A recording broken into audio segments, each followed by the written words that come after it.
What is up? What is up? What is up? Ladies and gents. We're doing our live reactions for Dynasty. Will Ospreay just beat Kevin Knight?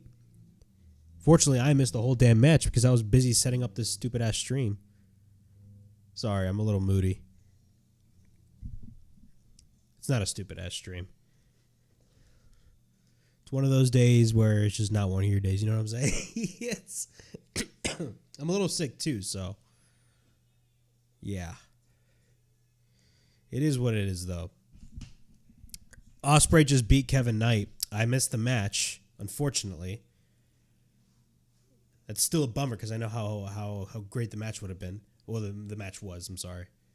I'm not even speaking right. I don't even have a coffee with me. Oh, my God. Everything is so ass backwards today. It's not even funny. Like, literally, I was on my way over here, and I forgot the keys of the studio. That's how fucked up my day was. Now, imagine if I had come in, like, late, and I, forgot the keys of, like, my studio. Like, that would have sucked. But, dude, I'm sick. I feel like crap. I missed the Kevin Knight Ospreay match, which I heard was really good. Ospreay beat Kevin Knight, and he's advancing in the Owen Hart Cup tournament. I actually didn't check the brackets yet for the match, but as of right now, we got the Hurt Syndicate heading into the ring.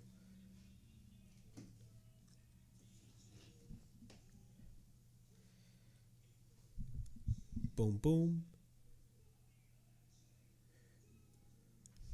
Let me see if it's actually working. Hold on.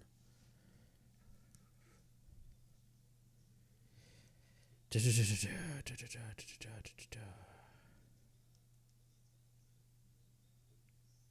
I'm sick.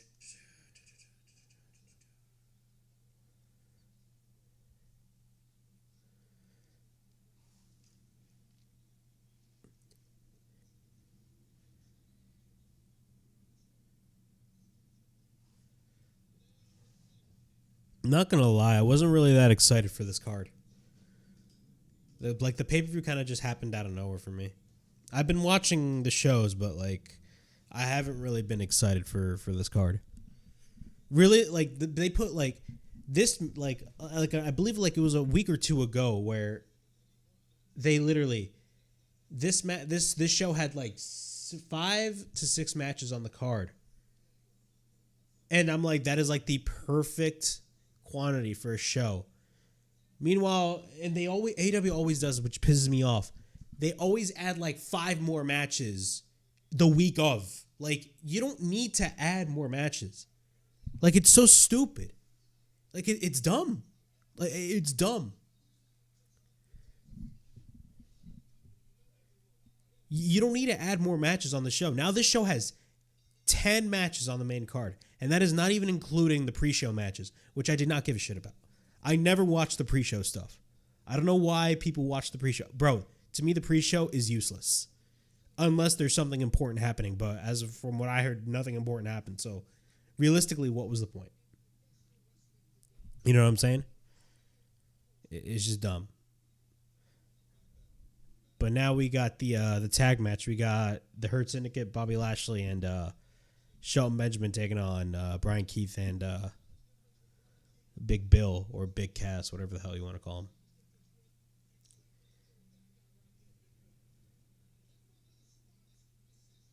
Dude, today was not my I woke up late today because I was up till 4 a.m, and then dude, I had my breakfast was basically like my lunch. It was so good. It was amazing. And I had to do some other stuff. And then I was on my way over here. Came to realize I didn't have my freaking key. Yeah. That literally ruined my whole day for me. And for me, I don't know. That's just, it's a me thing. If one little thing goes wrong, it affects everything else. That's a me thing, but we went through it. Literally, I was setting everything up. I hadn't even done the graphics, bro. I was sick. Like on Friday, I was in pain. Like my chest was killing me. My chest was killing me.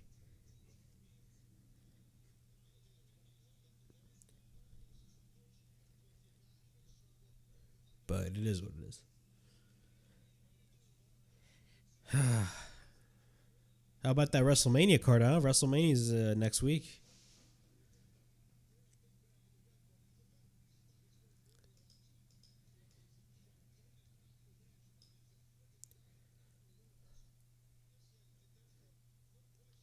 I have my hair tied up this time. I actually dig it. I gotta get a fade though. I'm not gonna lie. I gotta get a fade. Hold on a second. Let me just try to fix this. Yep, this looks better. Bro, I should have gotten a coffee from Dunkin'. That's even worse, man. If there's anything I need right now, it's like coffee. Dude, I was like going crazy, freaking out over like, oh my God, I gotta get this set up. I gotta get this set up.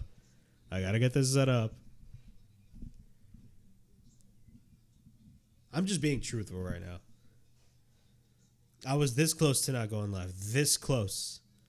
But I was like, no. I can't just go. Like, no matter how much of the bullshit goes on when it comes to the stream. And I do my streams here because I have the best connection here. I'm actually in the process of getting a new PC because I can't do everything on my laptop. I can't. It's ridiculous. We're already in the second match. You know what's crazy about the Hurt Syndicate? They're actually one of the most popular acts on AEW right now. They really are.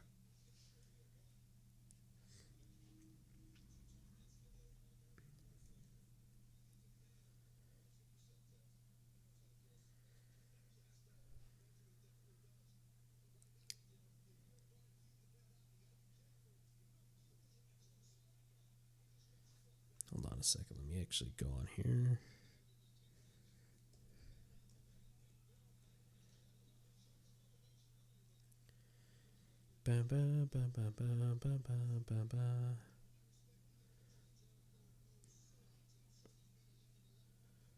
We hurt people.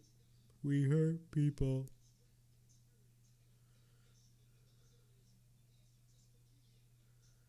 I love the set design. I like that AEW does like unique set designs for their pay-per-view events. WWE doesn't really do that anymore. They used to do that back in the day, but they don't really do that.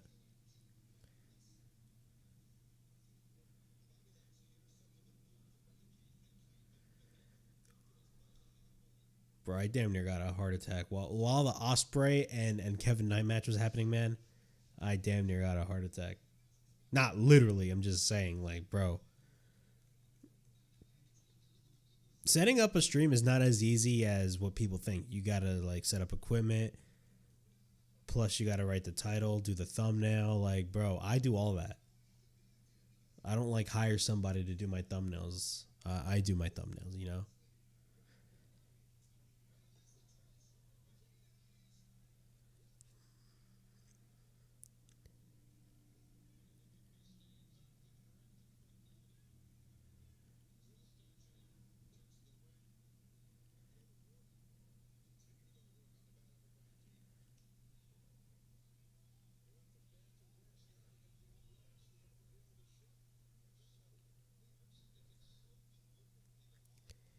Bam, bam, bam, bam. We hurt people. We hurt people.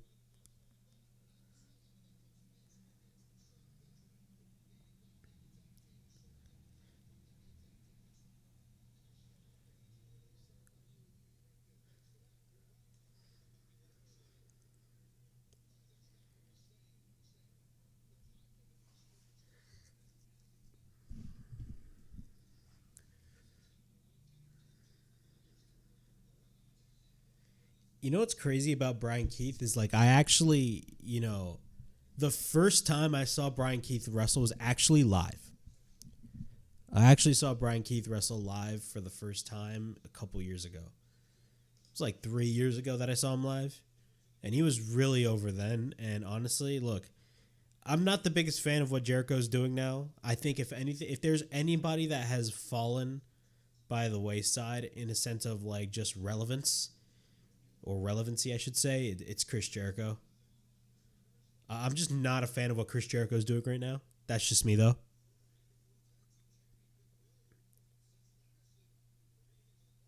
But I like the dynamic with Big Bill and Brian Keith. It's an interesting dynamic, you know. But speaking of the Hurt Syndicate, do you guys think MJF will join?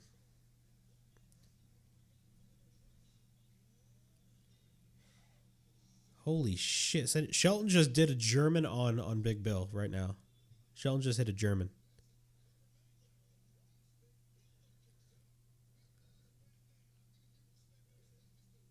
Dude, I really need coffee. It's not even funny.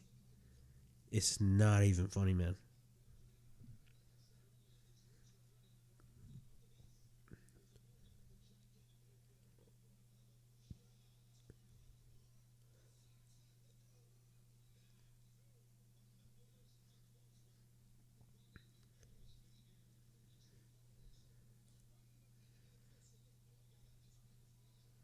And bro, when I was setting everything up, bro, I was so pissed off. Like, bro, you guys gotta understand. When you're like wanting to like do something like on time and you're scrambling to get like everything set up, you tend to put things in the wrong place. And that's what happened with me. Like I was setting everything up on OBS, and in the scene where I'm supposed to put the thumbnail in the scene where I'm supposed to put the layout, instead of the layout, I put the thumbnail. So that cost me more time, and that pissed me off even more. But we got it through, though. We got it through. We got it through. We got it through. If you guys are just joining, please like and subscribe to the Wrestle Havoc channel. We are doing our live reactions for AEW Dynasty. It's taking place, I believe, in Philadelphia. The main event is Swerve Strickland challenging Jon Moxley for the AEW World Championship. Will this be the final time that the Death Riders finally die? You know, they're called, death is in the word, Death Riders. And, that was a storyline that I had a lot of faith in the beginning. But AEW shit the bag, like they always do. Now, I will say, actually, I take that back. I take that back with the whole like they always do, because I'm not going to lie, they've been cooking recently. They've been cooking recently. If anything, some people are even saying, you know what's crazy? Hold on, wait. MJF just showed up. MJF just showed up in the crowd, ladies and gentlemen. MJF just showed up in the crowd.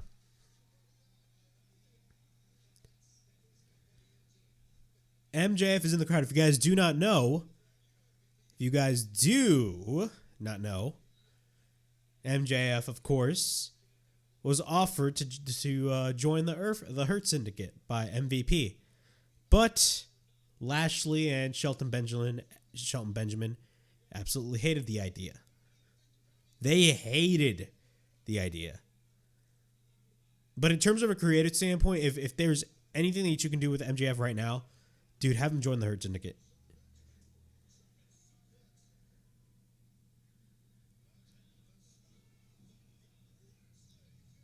It is over. It is over.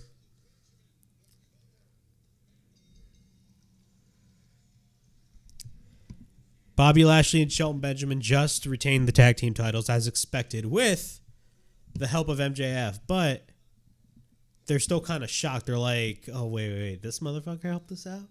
Yes, that's what happened.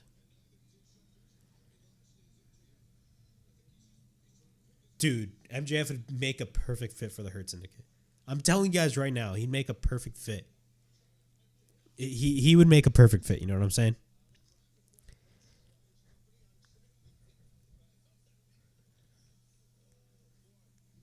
Let me fix something with the stream. Hold on. Let me actually adjust the title, because there's something wrong with this shit.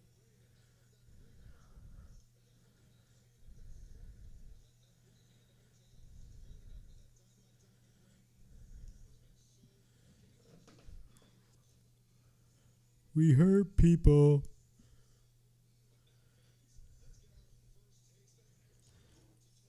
All right, we got Mercedes Moné versus Julia Hart. This is actually a quarterfinal match of the Owen Hart Cup tournament on the women's side. I checked the brackets out once, but I completely forgot what were on the brackets.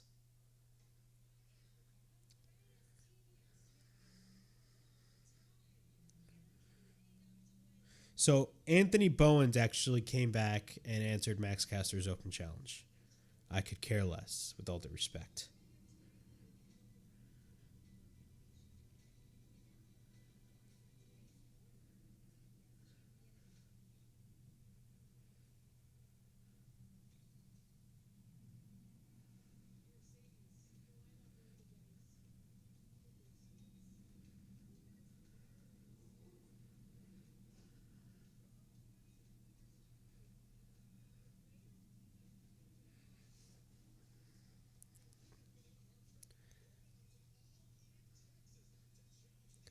So Anthony Bowens came out.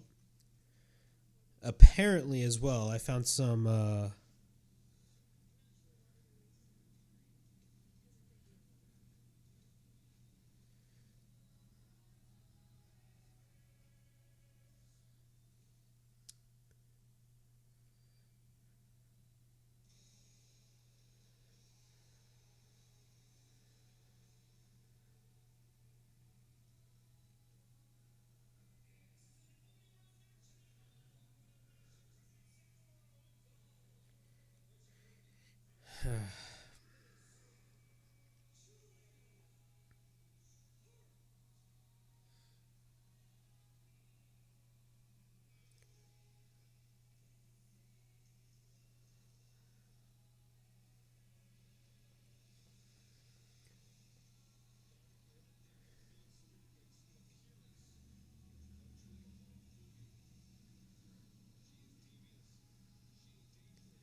Hold on a second. Let me fix this.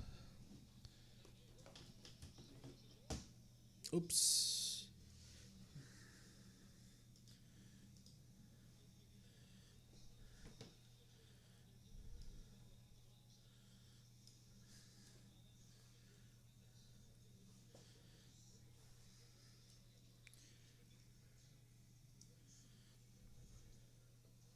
The house always wins.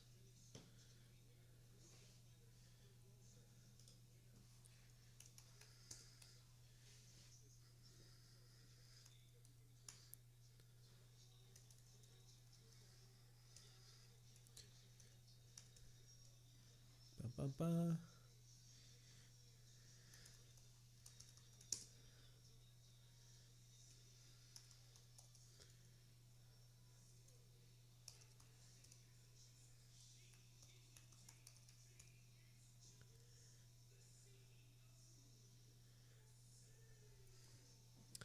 Bam, bam, bam, bam.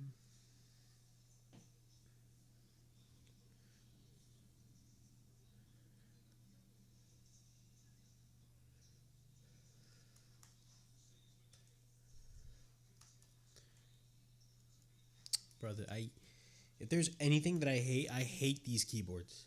These keyboards are ass. I don't know why Apple makes them like this. They're freaking flat. Like, bro, you need to have like some sort of like lift. Like, bro, what is this flatness? Like, bro, I despise that.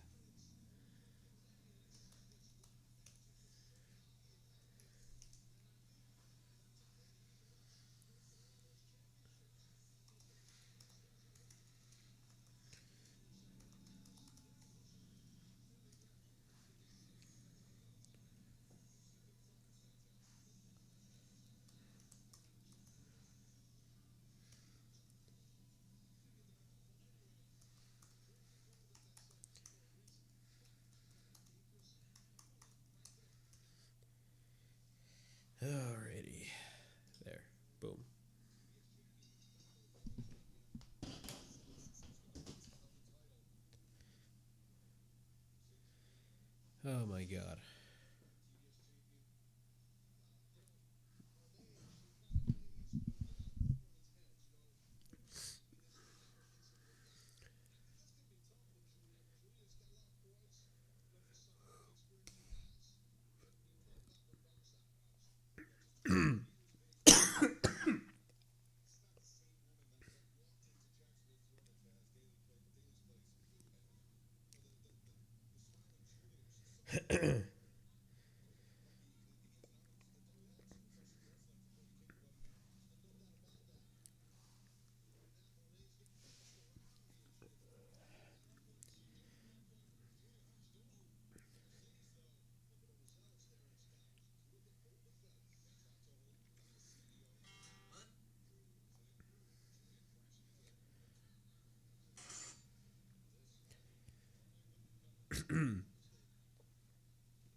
Dun, dun, dun, dun, dun, dun, dun.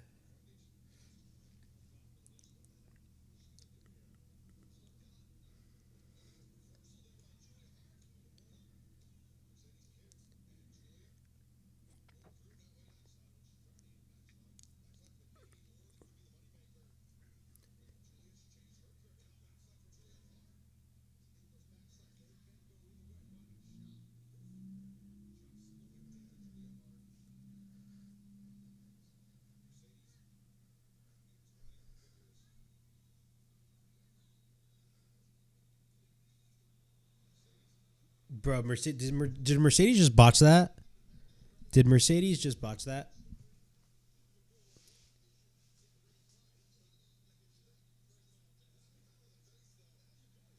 The hell was that?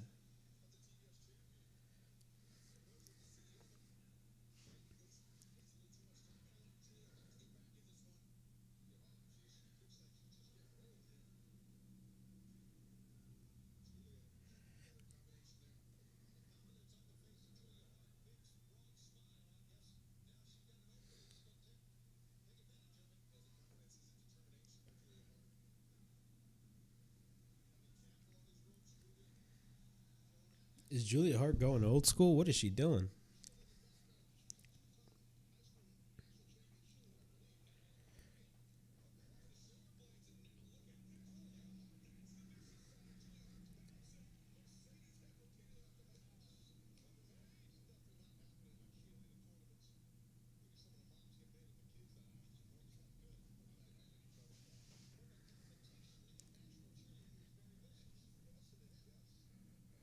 Bam, bam.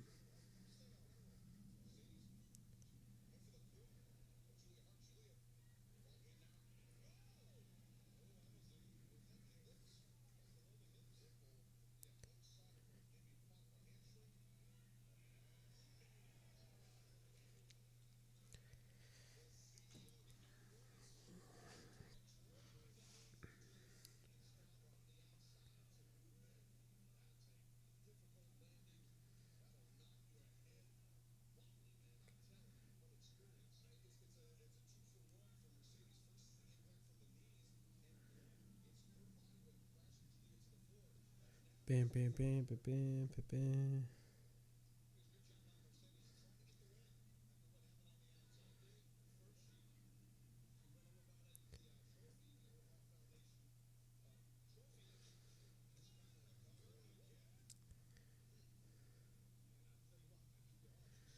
Do, do, do, do, do, do, do.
Double or Nothing. Double or Nothing is finally moving away from Las Vegas. Hallelujah. It's going to be in Phoenix, Arizona. Honestly, I would have preferred it to be in Atlantic City, but I mean, that's just my, that's my personal opinion. And the whole theme of Double or Nothing is supposed to be like, casinos, all that shit. Atlantic City's like secondary Vegas. Atlantic City's kind of a dump now, and I'm someone from Jersey, so I know this. Like, it's a fucking dump. It's a dump.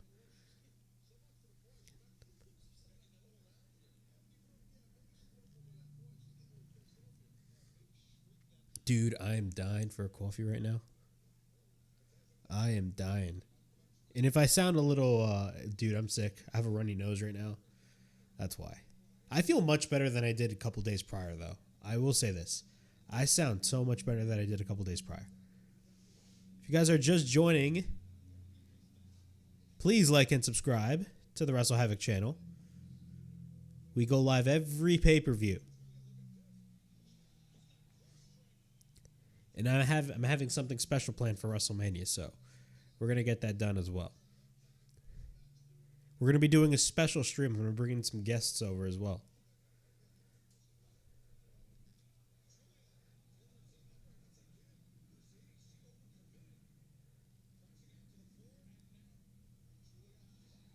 Holy shit. Julia Hart just hit a crossbody on the outside. She just hit a crossbody on the outside.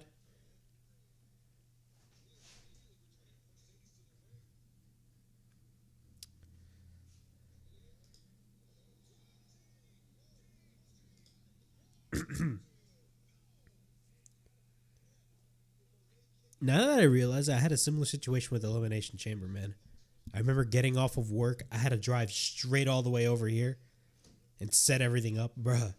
No, actually, no. I think I set everything up like the day before.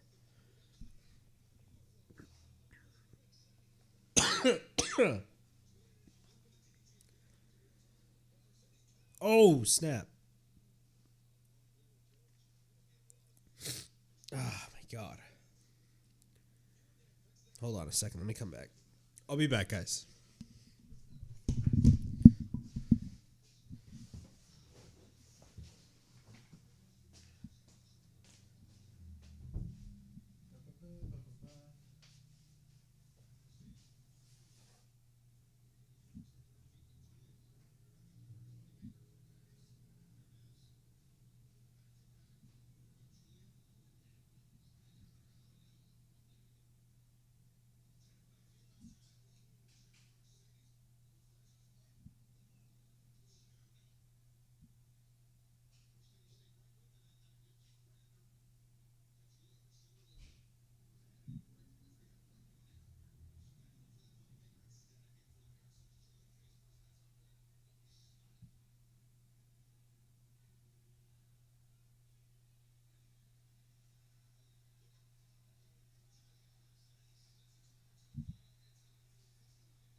All right, I'm back.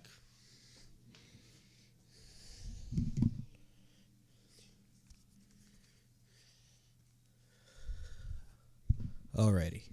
We got two people right here on the stream. Welcome. We're doing our live reactions for AEW Dynasty.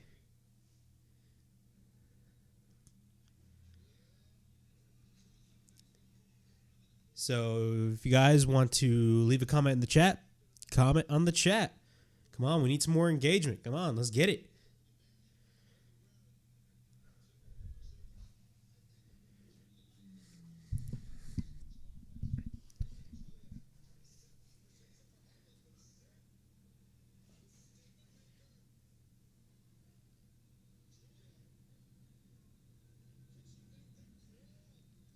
Mercedes has the bank statement on.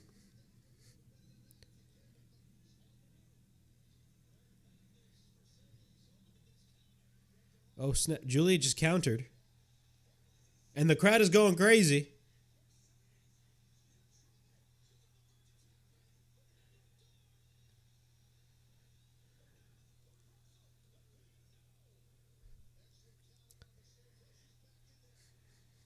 Mercedes reversed.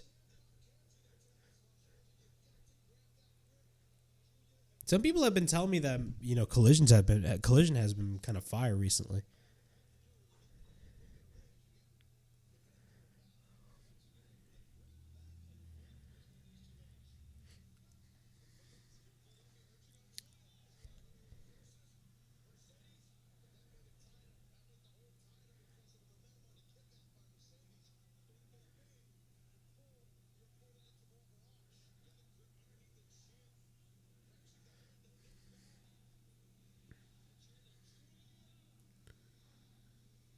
Oh, look who's on the chat.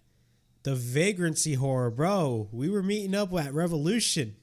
What's going on, man? What's going on? What match is happening now?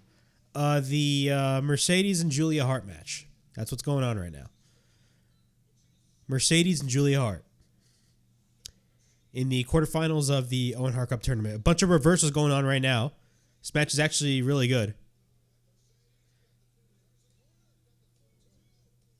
And Mercedes actually got Julia Hart. Mercedes advances in the semifinals, or to the semifinals, I should say, of the Owen. Vagrancy Horror, it's awesome to see you, man.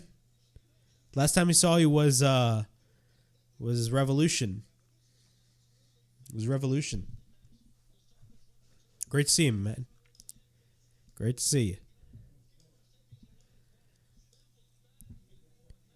We need more comments. We need more comments on this chat, man. All right. If you look at the brackets, all right. In her side, it's Harley Cameron and Athena, and then the other side of the tournament, it's Jamie Hayter and Billy Starks, and Thunder Rosa versus Chris Statlander. I'm sure it's good in terms of quality, but the idea that Hart would go over Snoop Dogg's cousin is laughable. Listen. Look, I mean, I get it, but if you're booking a tournament, you always have to book your big stars. So, like, I honestly do not mind. It was a really good match, though. I'll tell you that right now. It was a really good match. All right, the next match is we got the Death Riders taking on Rated FTR. So the story going into this is apparently there's some issues going on with FTR. Like Dax Harwood is having like temper tantrums. You know what's crazy is that like some people are actually like they're getting used to the Death Riders. I think that was the whole goal.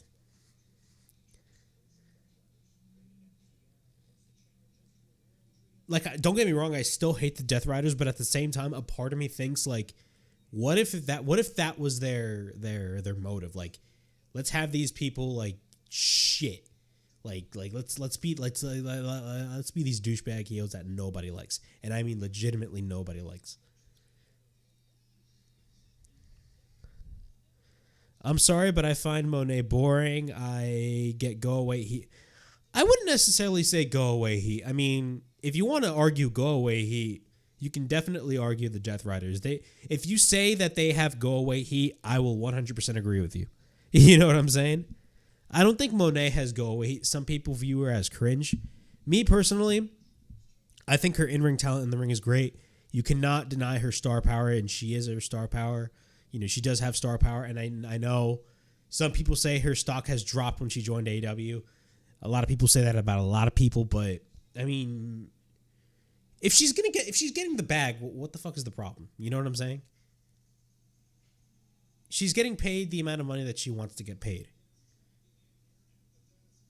Some people could argue Tony Khan overpays, but at the same time, you could also make the argument that wrestlers are vastly underpaid. You know what I'm saying?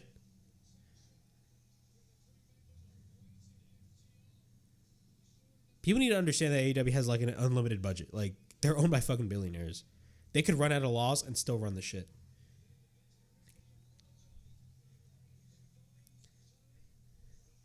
I haven't been tweeting. That's an issue.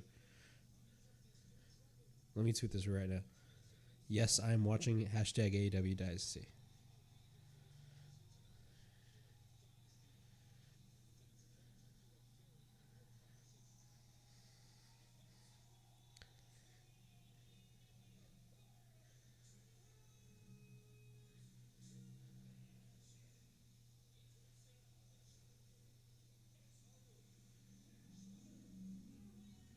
So people are saying this match was pretty bad. I gotta watch the match back. I didn't watch the match in full because I had to go to the bathroom and stuff. But I'll check. I'll check on the match.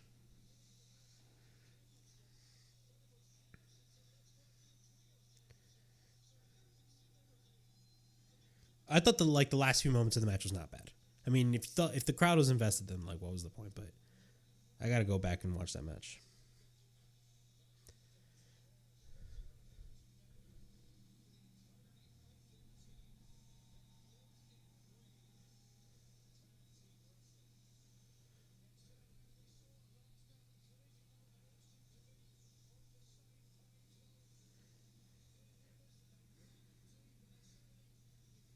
Dude, imagine if the FTR joined the Death Riders.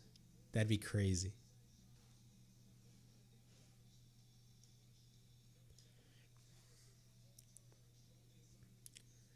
The Death Riders are probably the only thing that bores me more than Monet. I can see that. That is actually a valid argument. I could definitely agree with you with that.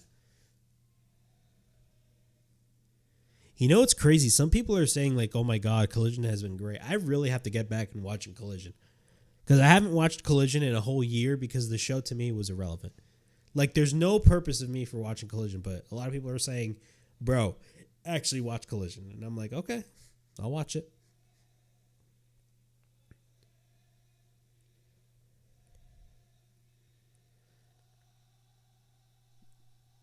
I'm so happy that crowd in Australia sang Cope's theme, because now everybody in the U.S. every single U.S. crowd is singing his theme song. I love that. I freaking love that.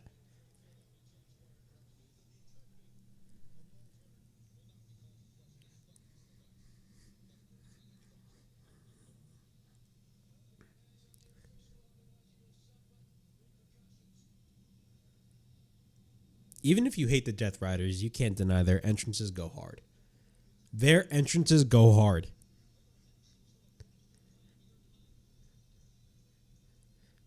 Hearing the crowd sing his music is pretty cool. Yeah, it is. It is pretty cool. More people are coming into the stream. Come on. More comments on the chat. More engagement. Let's get it.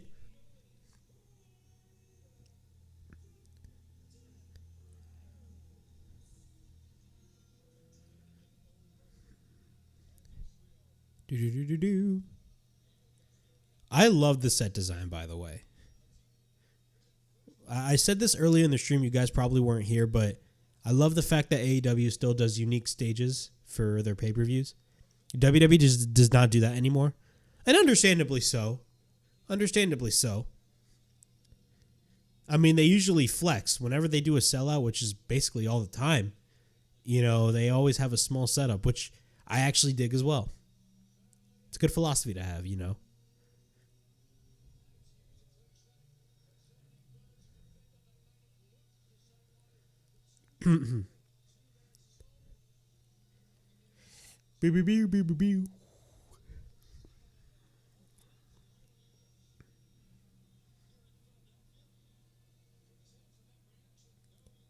Philly don't claim Aew. Philly don't claim Aew. Oh my god.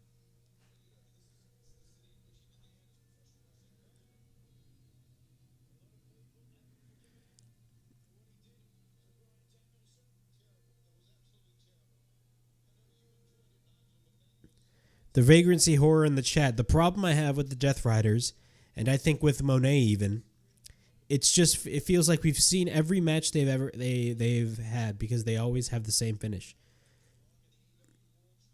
That is actually a very valid statement to make. I mean, think about this. What was the biggest problem with the Death Rider storyline? I can name you a bunch of problems. Number one, the whole purpose of the Death Riders was like a takeover-esque storyline, you know? Like, we're here to take over, you know? And the base of the storyline was Jon Moxley hates what AEW has become. You got how many people on the roster and a fat little paycheck. And what is that fat little paycheck worth? It's worth nothing because the talent that earns that paycheck does not do anything with their careers. They just sit back comfortably and do nothing and take AEW for granted. You know, if you're Jon Moxley, that is a valid reason. Like, that is such a good reason to become a heel. Like, the whole story of the Death Riders is great, and the build-up to it, too. You know, the way that they killed Bryan, they quote-unquote killed, they didn't kill, but they suffocated Bryan Danielson. They pushed themselves over the edge, and they crossed a certain line, and that's what made the storyline interesting in the beginning. And then all of a sudden, you know, you had all of these jobbers go after the Death Riders, acting like they're the NWO. And I think that was the problem. Look, there's no issue in making a storyline a big deal. But if you have jobbers going after them and not main eventers, I think people are going to start looking at you and be like, what the fuck is the point, you know? Just now they started adding main eventers, and that was really the issue. Just now.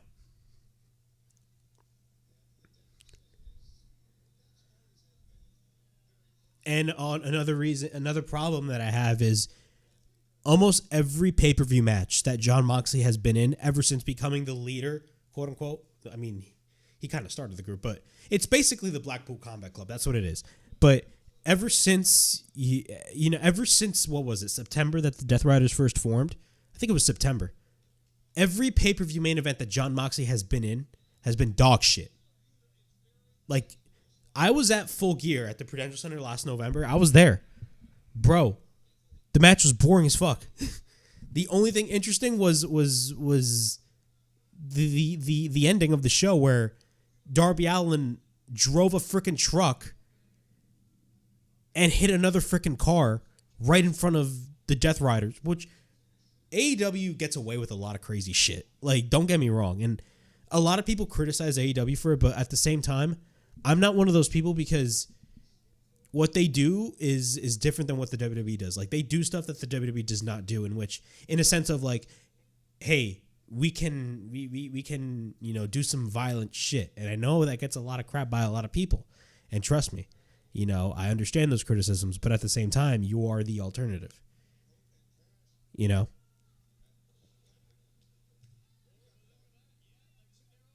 And, a part of me actually thinks that the Death Riders could, or a part of me thinks that Jon Moxley could retain.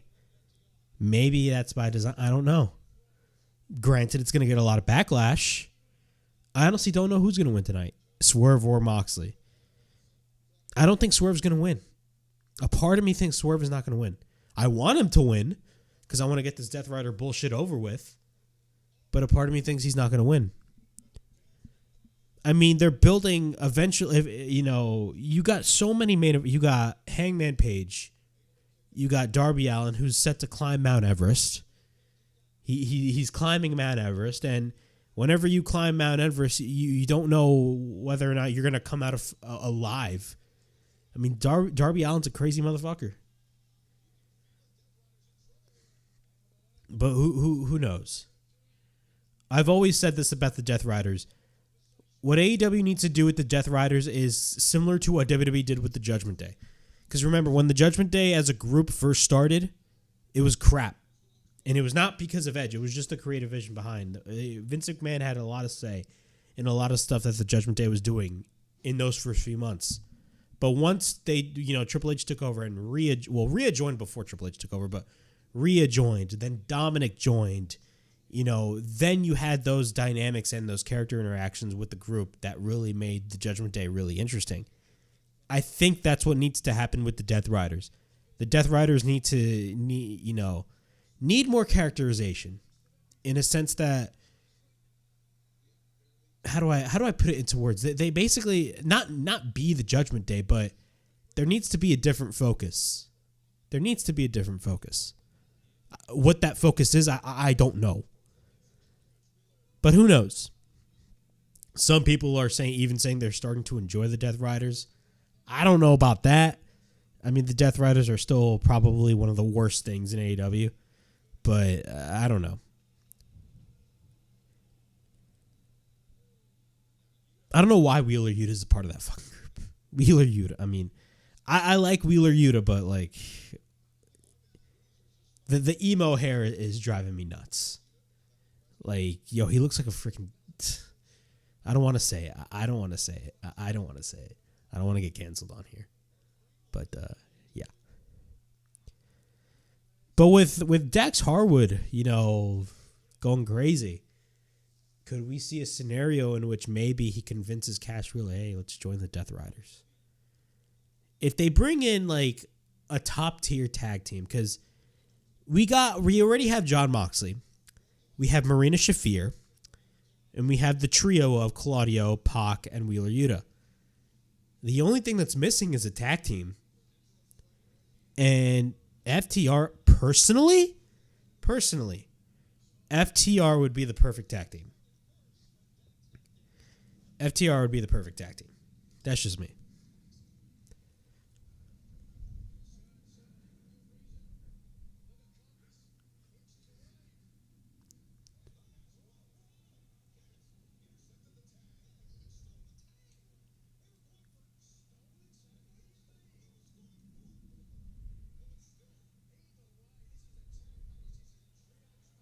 Wait, did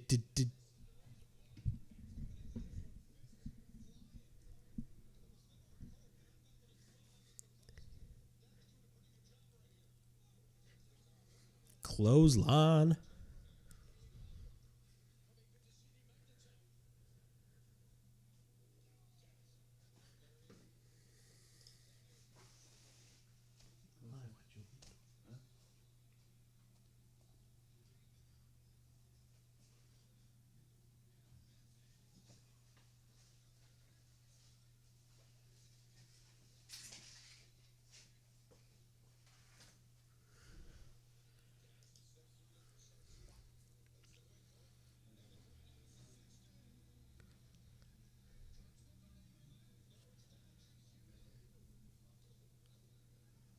There's actually more people in here. They came into the stream, bro.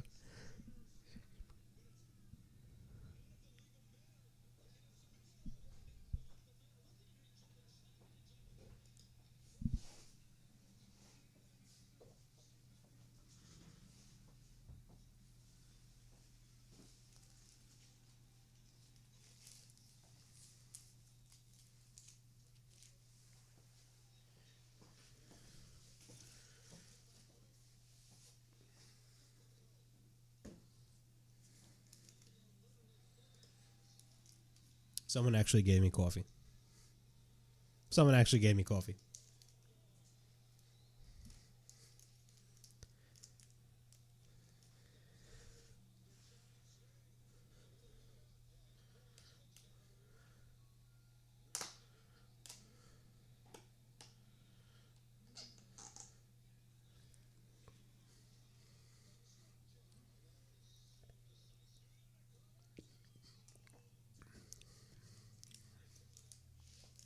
Normally, I get my coffee like light and sweet. Look at that.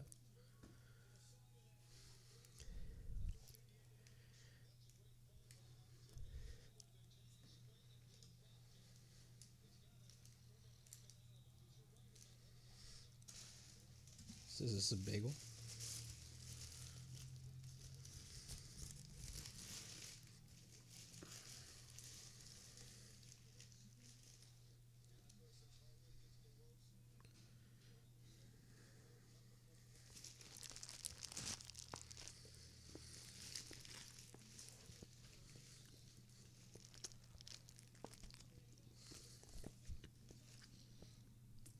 I'm starving, bro.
For me, it just feels like they always end the same way. The Death Riders are always outside interference. Yeah, that's what I'm saying. If you look at every main event that Jon Moxley has been, it's been the same shit. That's what drives me nuts.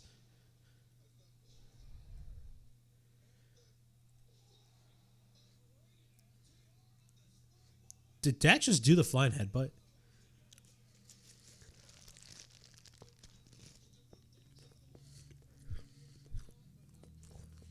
Honestly, bacon, egg, and cheese. I needed that. What's there to not like about this? What, come on, this is amazing.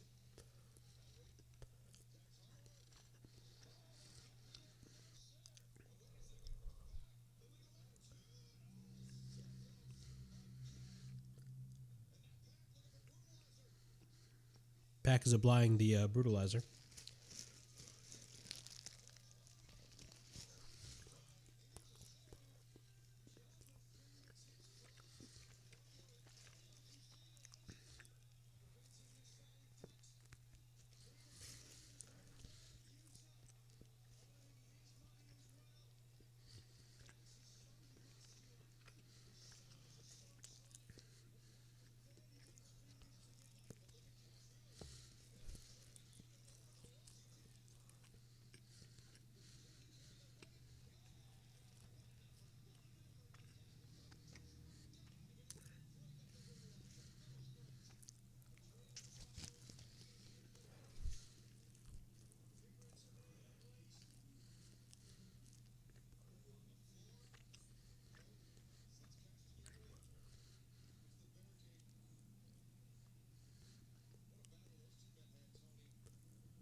Oh,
Oh, man.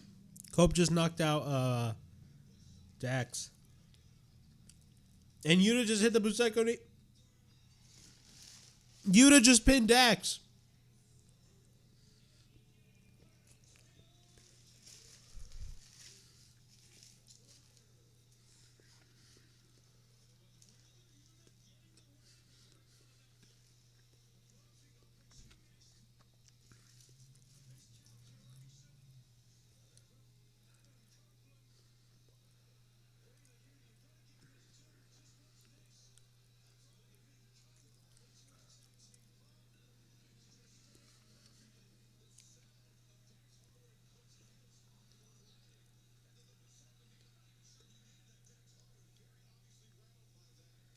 Oh, man, Dax is going to be pissed.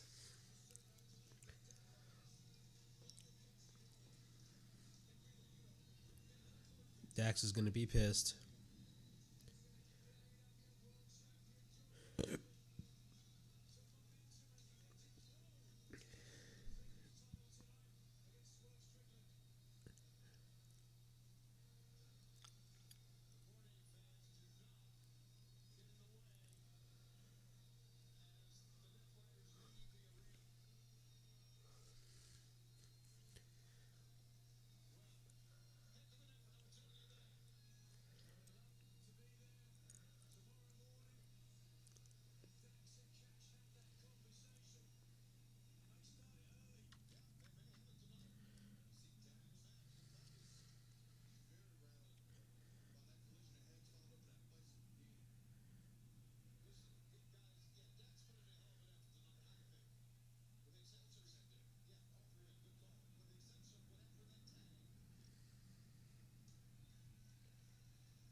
Come on, there has to be some sort of angle. They can't just...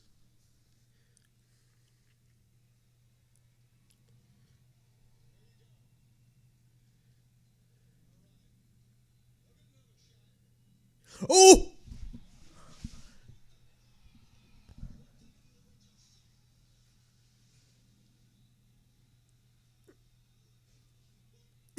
Dax just hit a freaking... What? Dax just hit a pile driver on this dude.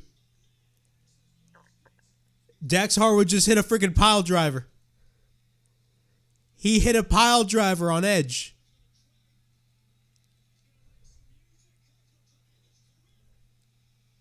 He's grabbing shit. No freaking way. Oh, wait. Cash is pissed. Oh, wait, hold on.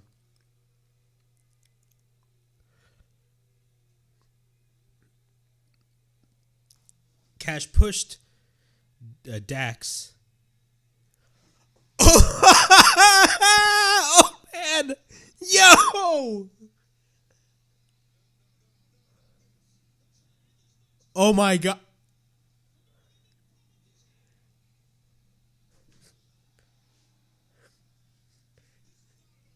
FTR just turned heel on Adam Copeland. FTR just turned heel, ladies and gentlemen.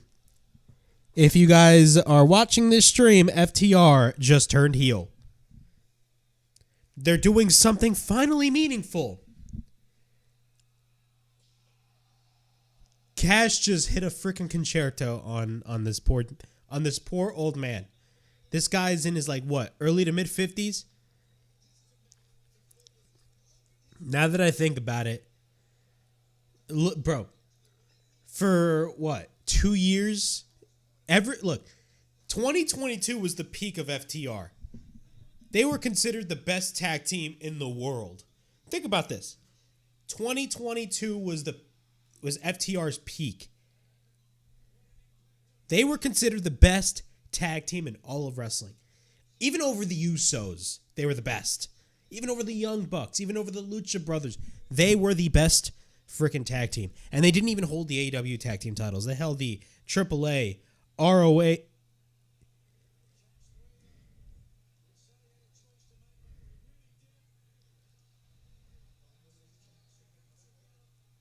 What is it? What are they doing? Yo! Oh my God. Dax just put on the neck brace that was meant for Edge. And then he went on the stretcher and Dax pretended like, oh my God, he can't breathe. That is so good, man. But yeah, this is what I'm saying. Look, FTR in 2022 was considered the best tag team in all of wrestling. When they re-signed with AEW, it was great for everybody. And then, of course, they paired with CM Punk when he did that brief return for Collision. But then ever since then, what have they really done, bro? They've been on the path to irrelevancy, in my opinion. FTR fell off. FTR freaking fell off. They fell off. This is exactly what they needed. They needed this heel turn. I'm sorry. This was the best move that AEW could do. If you really want to reignite the popularity of FTR, you turn them heel. And the way they did it was brilliant.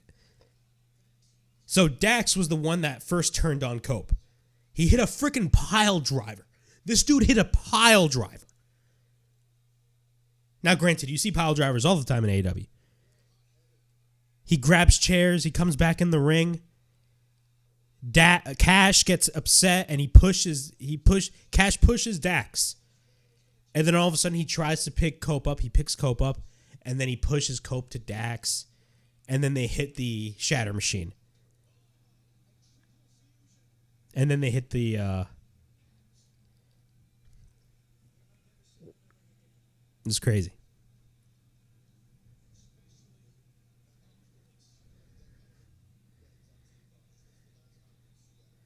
They basically flattened Edge on the chair. Cash gets the chair and hits a freaking concerto. Talk about a great heel turn.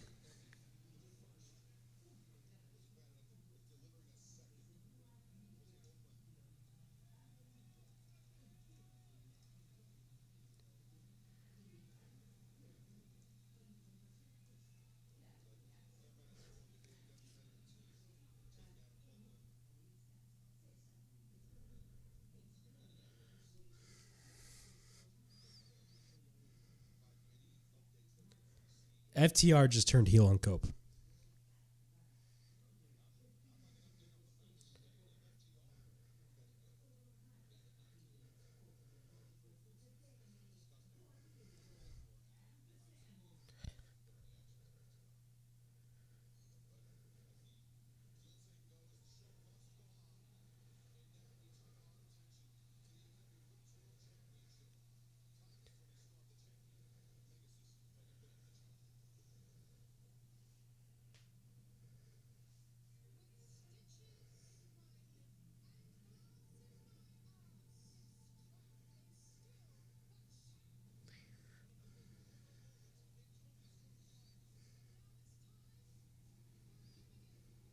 They needed this. FTR needed this.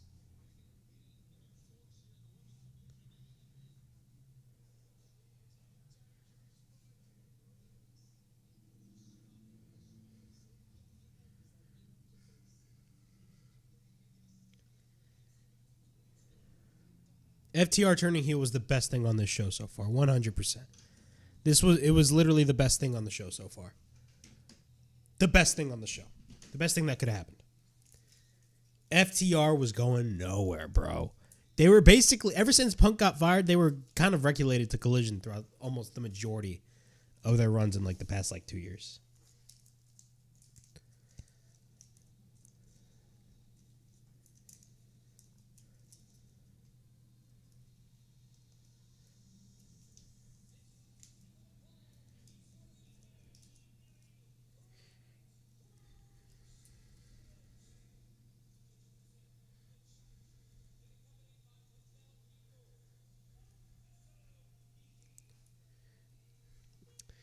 Megan Bayne versus Toni Storm is next.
This is not my first time watching Megan Bain.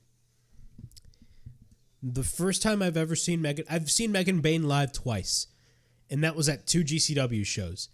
I saw her at the American Dream show, and I also saw her at the Hammerstein Ballroom because I did go to that show.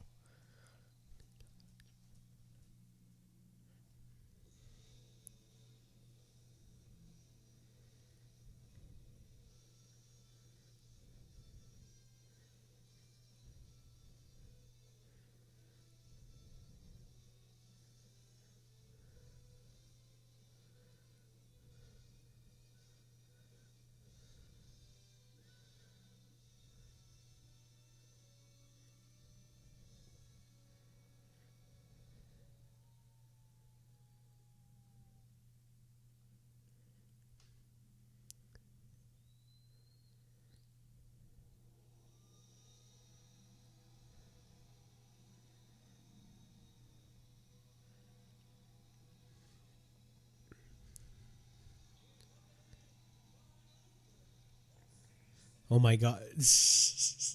Tony looks like she's going into a boxing match, bro. I love Toni Storm, man. She's a dude. The way that she has reinvented herself 2 years ago compared to where like, look at this. She reinvented herself 2 years ago and it was just seen as a joke. Now, like 2 years later, bro, she's a much bigger star. Bro, she's the biggest dude. She's bigger than she's ever been, which is amazing. She's entertaining. Like, bro, come on. This is she's one of the highlights of AEW. Tony's amazing, man.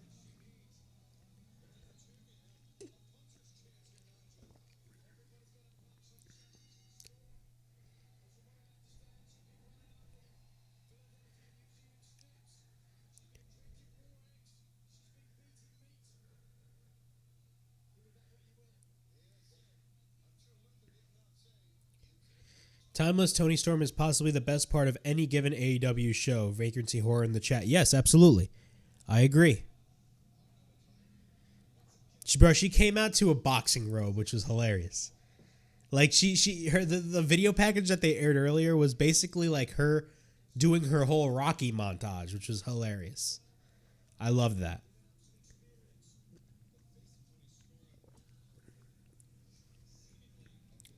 Don't sleep on Megan Bain, man. She's really good. She's really good. I've seen her live twice. She's really good. I don't think they're going to have her drop the belt immediately, but if they're pushing her in the beginning and they're giving her a title shot right off the bat, AEW clearly sees something in Megan Bain. Not just her size. Like, look at the way that she presents herself when she comes out of the ring. She has these giant wings on her head. Like, bro, she's presentable. She looks like a star. You know what I'm saying? I don't think she's going to win the title tonight. It's very early on in her career. But at the same time, I think this is a scenario in which, you know, AEW definitely views highly of Megan Bain. You know what I'm saying?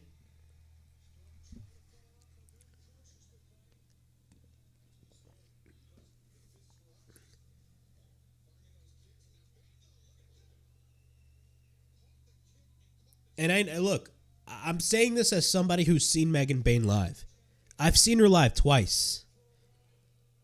I've seen her live at GCW shows, and I've seen her at the GCW show in American Dream last November, and I saw her live this past January at GCW at the Hammerstein Ballroom. I was there, dude. I've seen her live. Don't sleep on Megan Bain, bro. She's really good.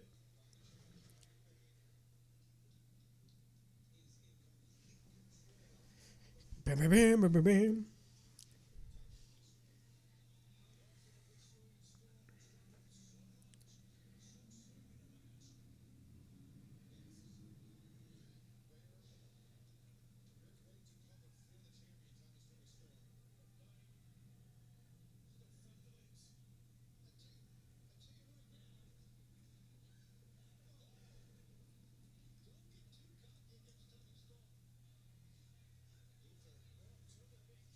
Luther. Bro, she just hit a tope on Luther. She just hit a tope on Luther. And then Tony Storm just hit a tornado DDT, leaping off of Luther, which was really good. That was a really good bacon, egg, and cheese. I really needed that.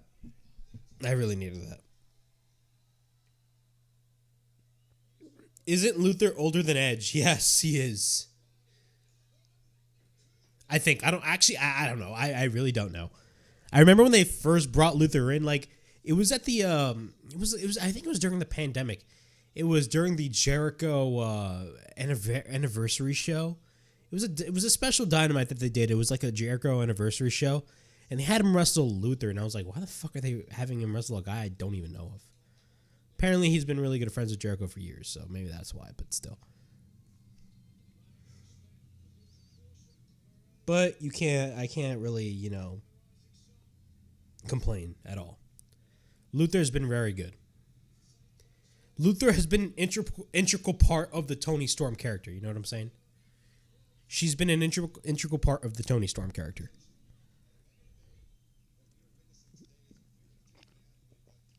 I know a lot of people complain about AEW, me, myself included. But if there was one thing that I could constantly complain about AEW, there's one thing that I could, complain a lot about AEW. I'm be honest, it's the commentary. I love Excalibur, I love Taz, I love Tony Schiavone, and this is really geared towards Excalibur primarily. I am tired of listening to Excalibur. I've listened to Excalibur ever since AEW started. It's been almost, 6 years now? Like, I don't need to hear Excalibur on commentary. He's great at what he does, but it's not a situation in which he's like terrible. It's a situation in which I've grown tired of listening to Excalibur. If you really want to reshape that commentary team, man, I do Mauro Ranallo as play-by-play, Nigel McGuinness on color commentary, and for shits and giggles, this is not realistic at all, I'd bring in Chael Sonnen, and I'd have Chael Sonnen do color commentary specifically for AEW. Why not WWE? Why not WWE? Oh, it makes no sense. Granted, again, this is just for shits and giggles. It's not realistic at all. I'd bring in Chael Sonnen because he's a very old school guy. He's an old school guy that loves old school wrestling. Yes, he's a former MMA fighter. But what was one of the things that made Chael Sonnen popular amongst MMA fans? The way he spoke was he spoke like a pro wrestler in an MMA cage. Now think about this. If you listen to Chael Sonnen talk about wrestling, again, he's a very old school guy. I assume he doesn't like the style that AEW utilizes on their shows. Now wait a minute, you're telling me, oh, why would you want to bring in an old head that doesn't like the new style of wrestling? Well, it makes for entertaining TV. If you have a heel like a Chael Sonnen of all people on color, constantly bashing guys like Will Ospreay. One of the things that, in my opinion, and this is why I like Nigel McGuinness so much, is that he's a heel. We need more heels on the commentary booth. You know what I'm saying? Chael Sonnen and Nigel McGuinness both as heels with Mauro Ranallo kind of in the middle of everything doing play-by-play, bro, that'd be amazing. That'd be an amazing commentary team. I don't give a shit what anybody would say. I'm going to make this into a short. Chael Sonnen for AEW. Chael Sonnen for commentary, please. Chael, if you're watching this stream, you should do pro wrestling commentary. Don't get me wrong. I believe Chael... Hold on a second. Is Chael Sonnen going to be...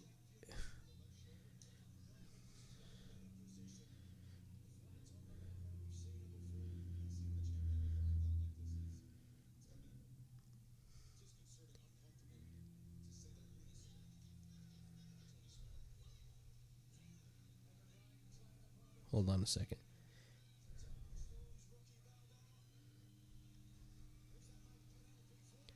So apparently, Chael Sonnen and Daniel Cormier are going to be the coaches for the next season of Tough, which is The Ultimate Fighter, which is like, a reality show. But still, like, imagine he does commentary. Imagine if Chael Sonnen did commentary.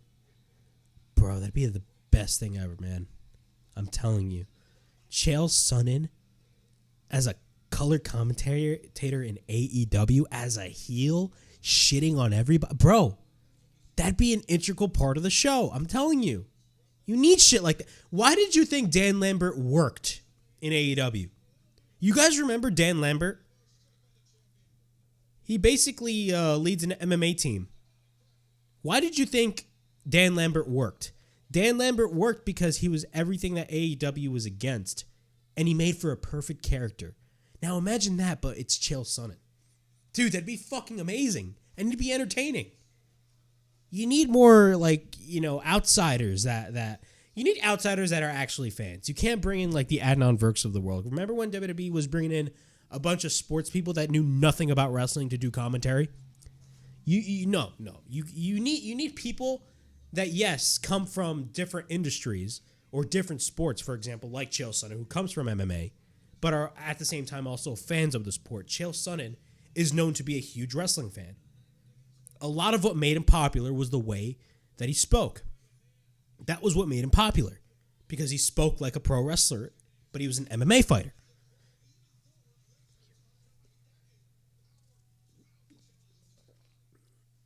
That's all I got to say.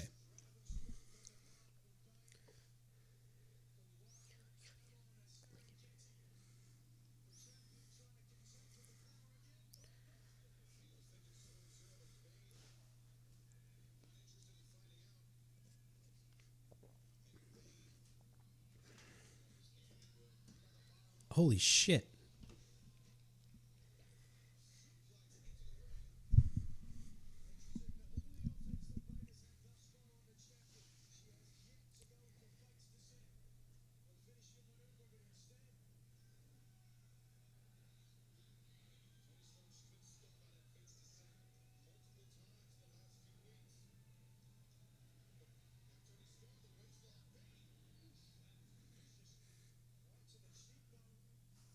Tony Storm.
Oh!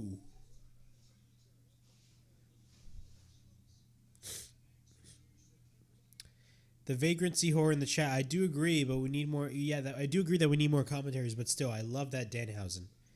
Yes, you like that Danhausen. Yes, I know. I saw your comment. This is no longer Flamin' Rick on the microphone. I took over his show. Danhausen. Yeah. This is Danhausen. And I don't know why, but I think I should do commentary. Maybe. Oh, okay.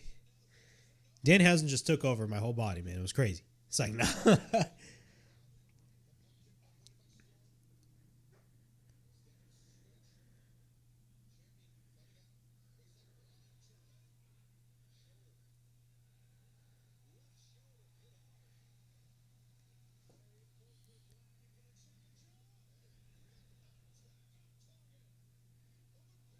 Bane just got up after a hip attack. She's like the female Jacob Fatu.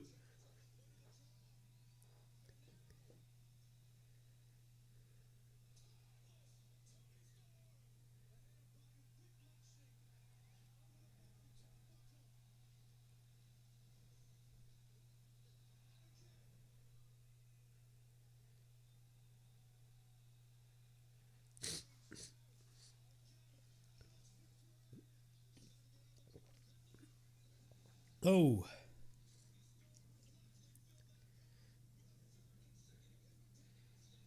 Storm Zero is going for the cover. She went for the cover and Megan Bayne just kicked out a 1. She just kicked out a 1.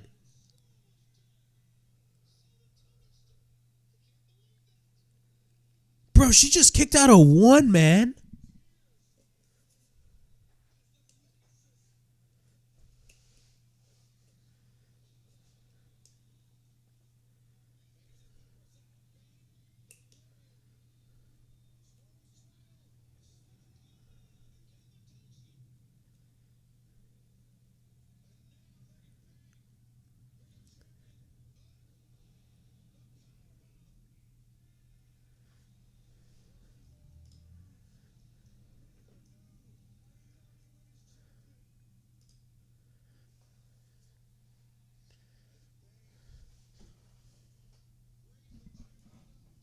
Let me grab this. You're going to see Jade Cargill 2.0.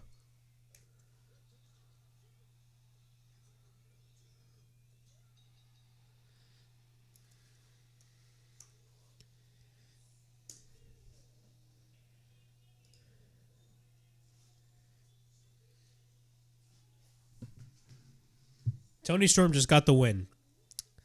Toni Storm got the win via a roll-up.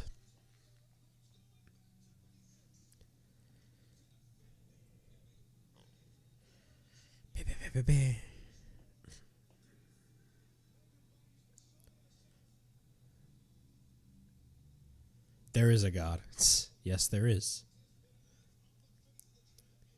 So she went for a power bomb. And what happened after that was she picked her up again. But then Toni Storm reversed. And then she went for the roll-up and got the pin. I expected Toni to retain. There was no reason for Toni to lose. Toni's going to hold on to that belt for a long-ass time. I don't care what anybody says. She's going to hold on to that women's title for a long period of time.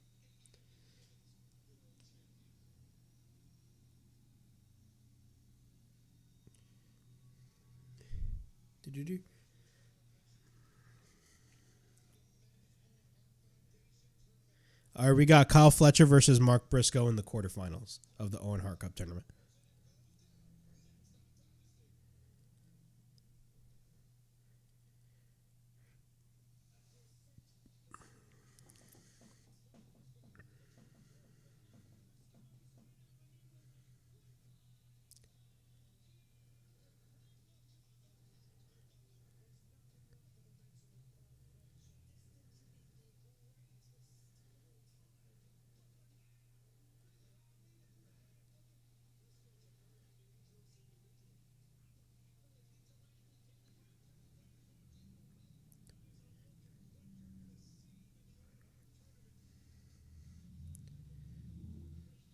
Yeah, they didn't need to have these quarterfinal matches on the show.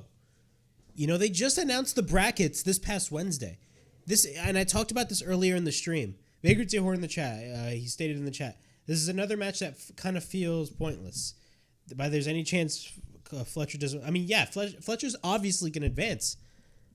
But the fact, like, look, before they announced the brackets, which was this past Wednesday. Wait, hold on a second. I gotta see this.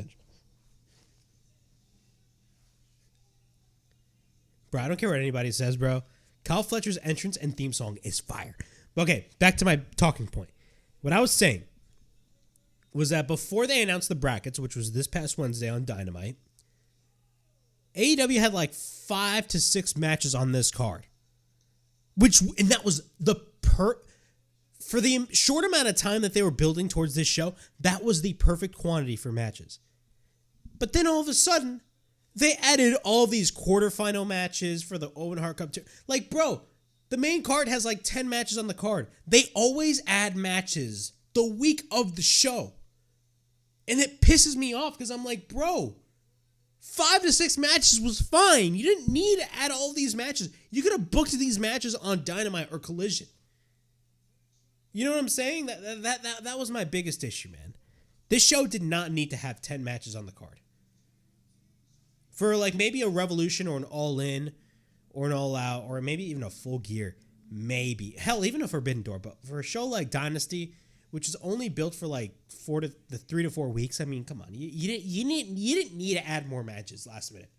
You know what I'm saying? You didn't need to add matches last minute. That's what pissed me off. I didn't like that. But it is what it is. It is what it is.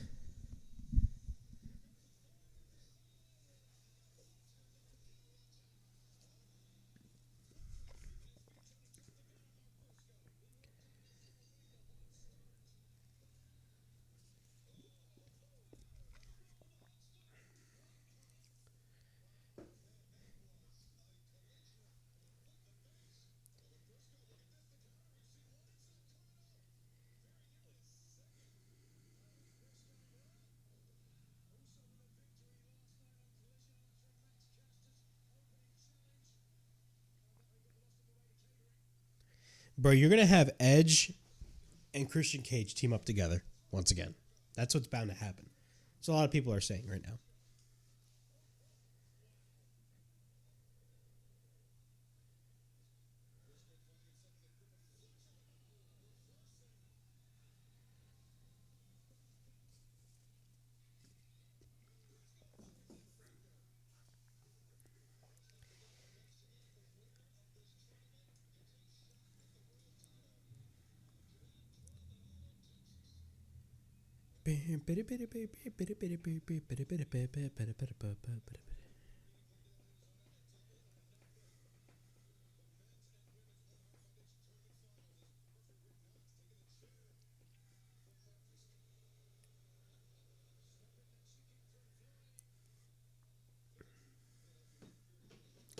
I agree. These tournament matches would fit perfectly on TV, not a program you pay $50 for. Yeah, it makes no sense. The whole purpose of having this tournament is to have a title shot at the big show, which is All In. And you're having qualifying matches on a pay-per-view? It makes no sense. This show would have been fine with 5 to 6 matches on the card. You know? And you know what's crazy? Everybody complains about that. Everybody complains about WWE only having 4 to 5 matches on the card. And I'm looking at these people and I'm like, what are you talking about? Would you rather have a show that has 12 matches with 6 of them or 7 or 8 of them not meaning anything, and maybe 3 on the top of the card, which are like the main event matches, like actually matter? No, it makes no sense. I don't know why people complain about the match quantity in terms of WWE. Like 4 to 5 matches on a pay-per-view is not bad. It's not bad. You know what I'm saying? Why do you think takeovers were so successful? Takeovers were so successful back in the mid to late 2010s. NXT takeovers were so successful because, number one, they had 4 to 5 matches on the card, but the thing about that was every single match on that card mattered. Would you rather have a 5-match card in which every match matters? Would you rather have a pay-per-view that only has 5 matches, but every match matters? Or would you rather have a show that has 12 matches on the main card with 10 of them not mattering and only 2 mattering? Would you rather have a 12 card match show? Would you rather have a show that has 12 matches on the card with only 10 matches that don't matter? With having 10 matches that don't matter and only 2 matches that do matter? You know, it's easy. Edge and Cage teaming in their finisher to finish their in-ring career should have been the goal. I think that was the goal. I mean, if that wasn't the goal, I mean, what the fuck was the point? But that clearly was the goal. I mean, did you watch the first segment that these two had together in Edge's first appearance on Dynamite after Wrestle Dream a couple years ago? That was clearly the goal, 100%. But I feel like what halted that were the injuries. Cope suffered an injury last year. He foolishly jumped off the cage. Remember that? It made no sense, but I mean, he jumped off the fucking cage. But I mean, you know, shit happens. He came back. It is what it is. People are saying that he's wasting his career. I don't view it that way. People can do whatever the fuck they want with their lives.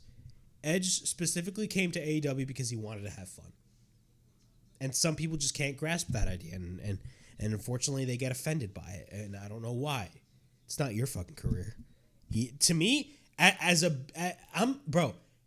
is one of my favorite wrestlers of all time. John Cena got me into wrestling. But another person that got me into wrestling was Edge. You know what I'm saying?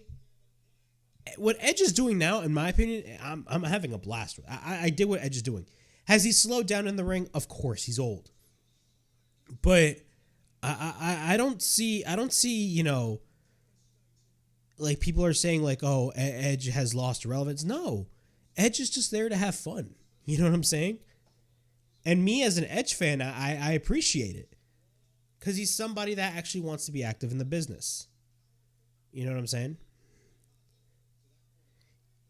Cage, yeah, Christian Cage did get hurt. And remember when he won that contract? What was it, at All In? And then they fucking botched that last month at Revolution. It was retarded.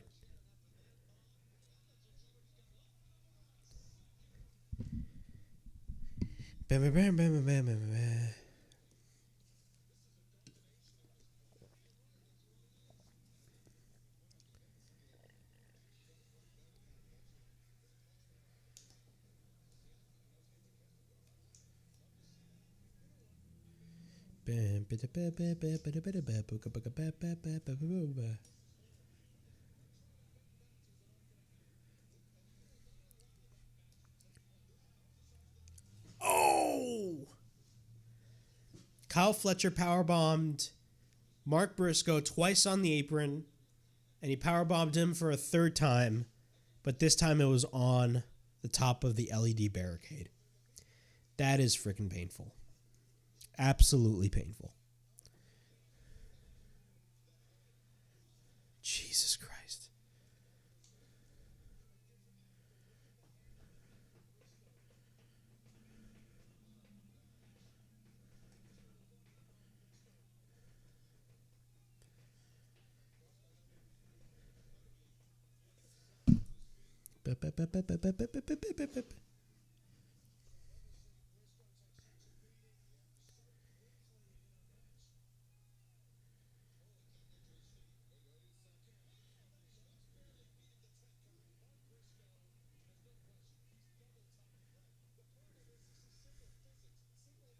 I really need to get me a new case for my phone.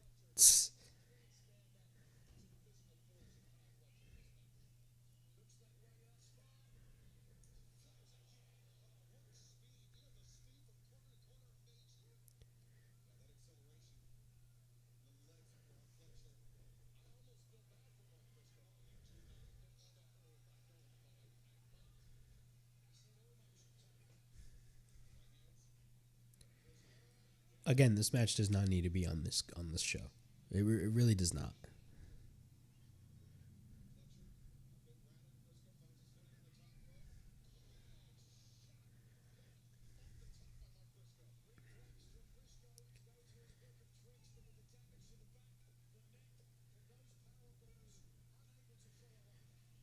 How many matches have passed?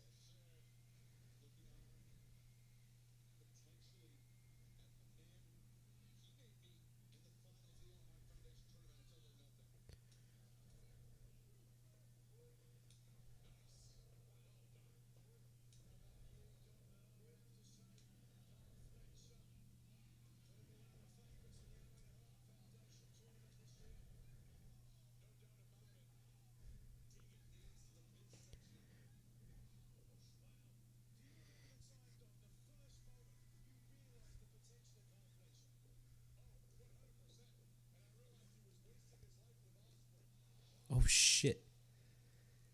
Ba, ba, ba, ba, ba.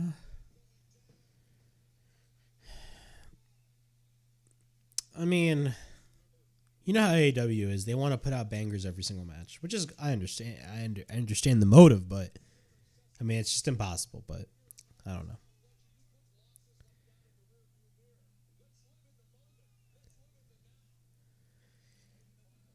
Boo boo boo.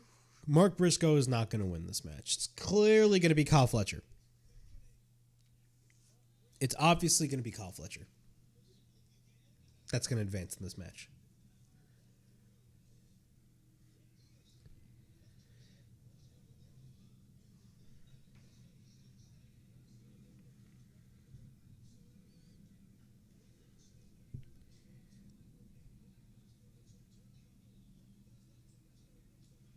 Jesus Christ.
Ba-bum, bum, bum, ba-bum.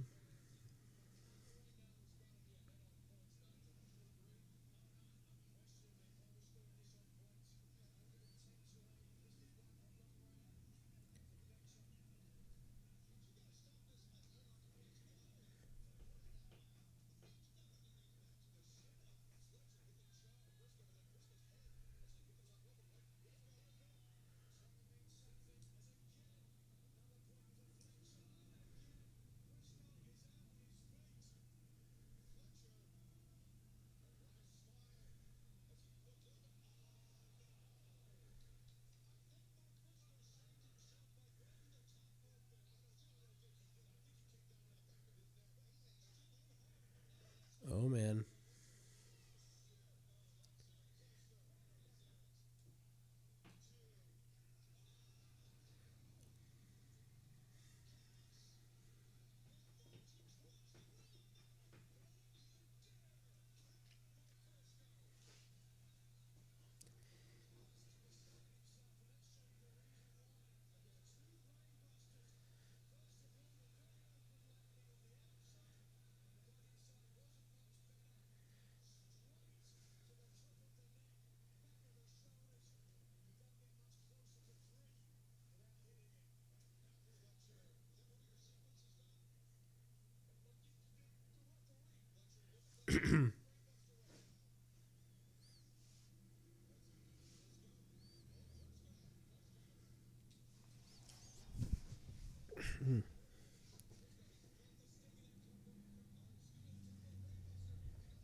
Roll up by Fletcher.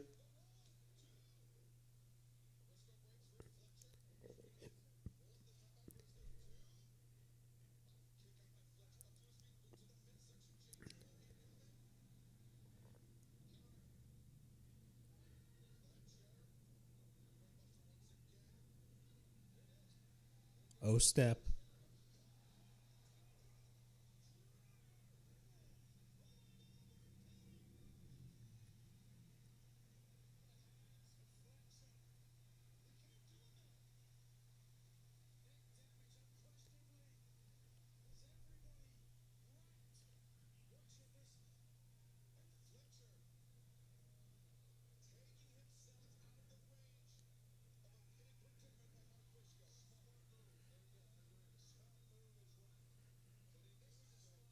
Mark is going up the top rope.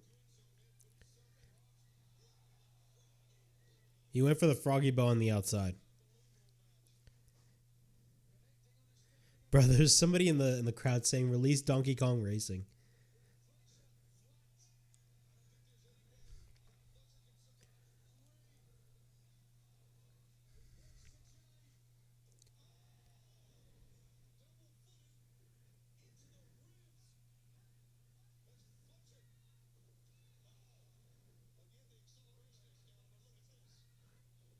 Damn!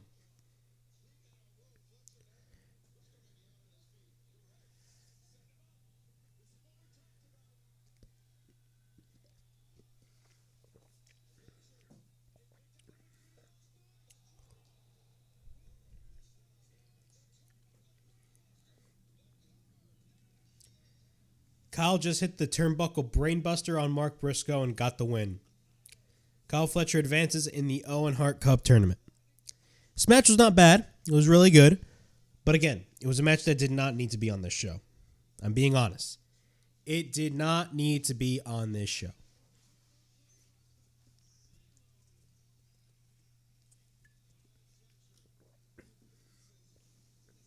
All right. Kyle Fletcher's going to face the winner of Hangman Page and the Wild Card.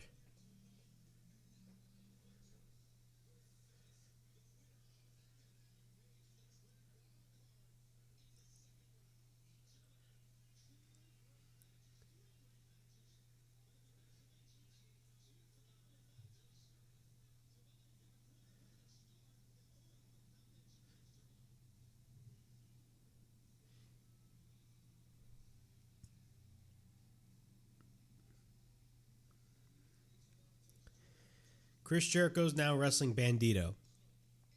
It's for the ROH World Title. Title versus mask. Again, a match that could have happened on a fucking Collision. Why is this match happening here? I could care less. Why is Chris Jericho the Ring of Honor champion? For a second fucking time, he's the Ring of Honor champion. Why?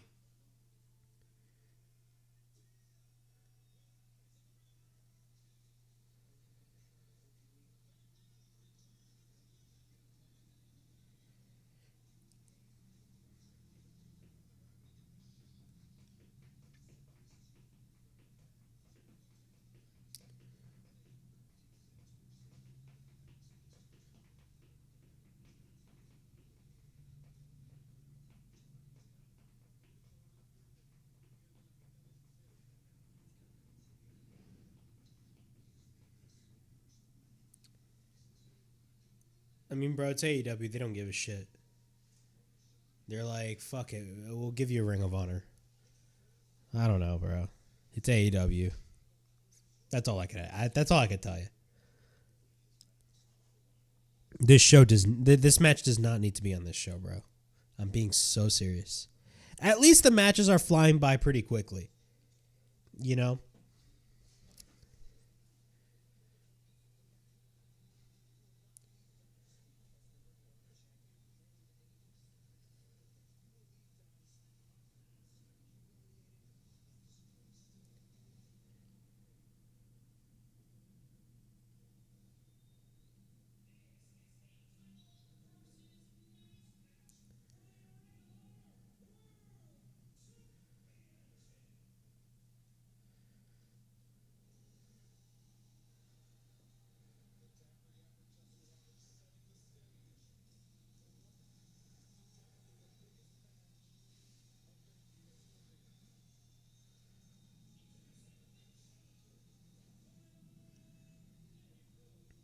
I'm honestly not going to give a shit about what happens in this match. I'm being honest. I'm going to be on my... I guarantee you, bro, I'm going to be on my phone throughout the majority of this whole ass match. I don't care, bro. Like, what's the point? What's the point, bro? What's the point of this? This doesn't need, like... This doesn't need to be on the show. I'm being serious.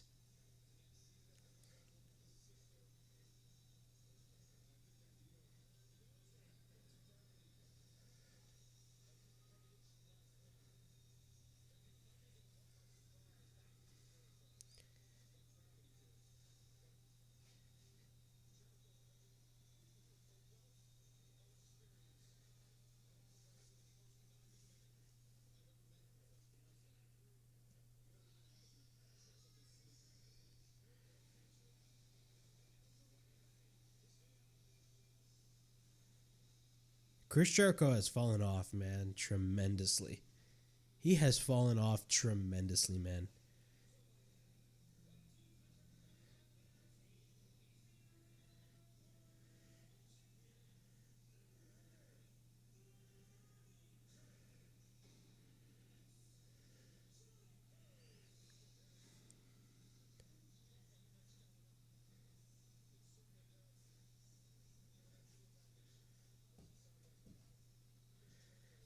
The Vagrants here were in the chat. I love Jericho. I truly think he's one of the genuine GOATs. But I also feel like it's time for him to step backstage in a backstage role, or maybe even full-time on commentary. I wouldn't be against that. I'm being honest. I agree with you. I wouldn't be against that.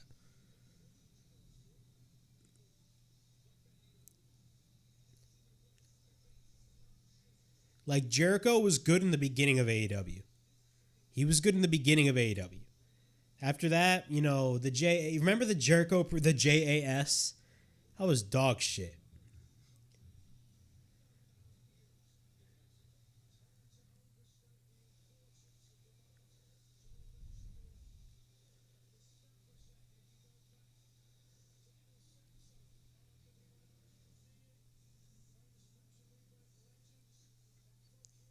Again, I don't know why he's the ROH World Champion.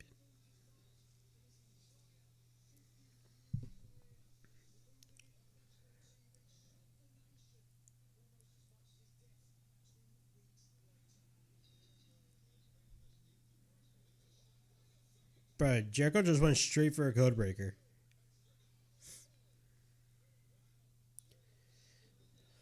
Ba, ba, ba, ba, ba, ba.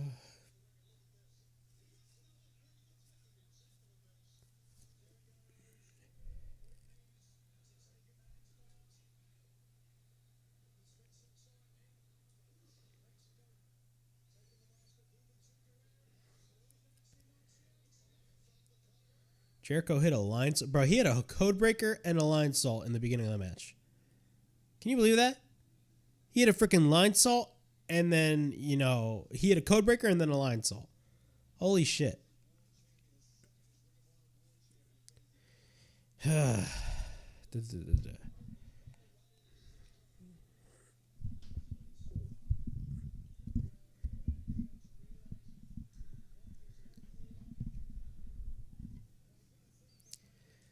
Bam, bam, bam, bam.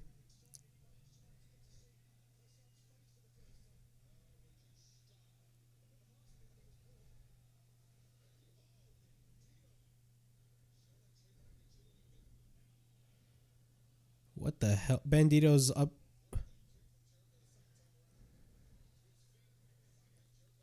You know Jericho went downhill when he starts wearing the trunks, bro. Once he started wearing the trunks, bro, it was fucking over. It was fucking over. I know, man. I don't know why he changed his theme song. I don't know why he thought that was a good idea. Judas was perfect. Even now, imagine if he was still imagine if he still played Judas, but as like the learning tree. Granted, the learning tree shit would still be bad, but at least he has Judas. You know what I'm saying? I don't know. Like they even had him take out Judas. Like that's such a stupid idea, in my opinion.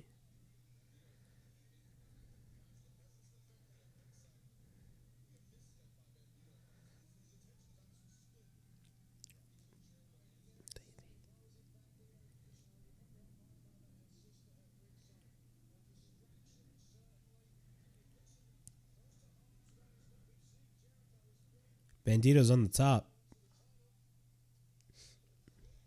He had a tornado.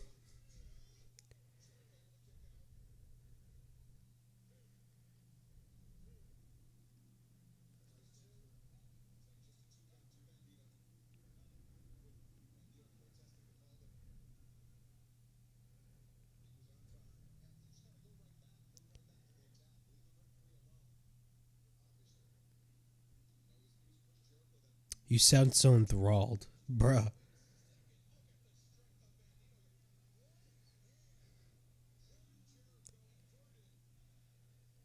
Bro, I'm trying. I'm trying.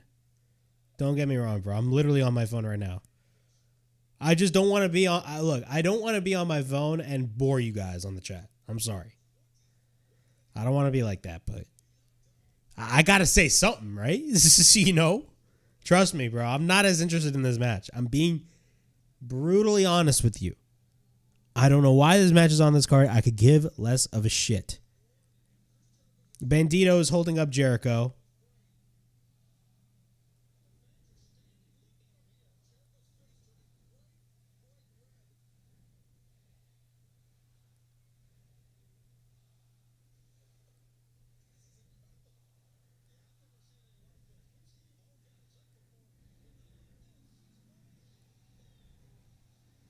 He held Jericho up for 50 seconds.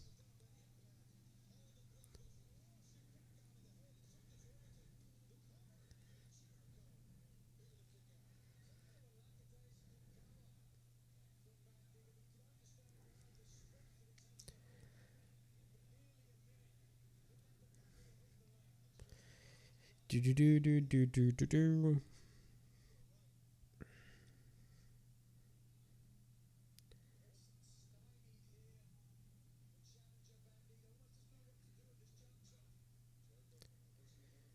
Bam bam bam bam.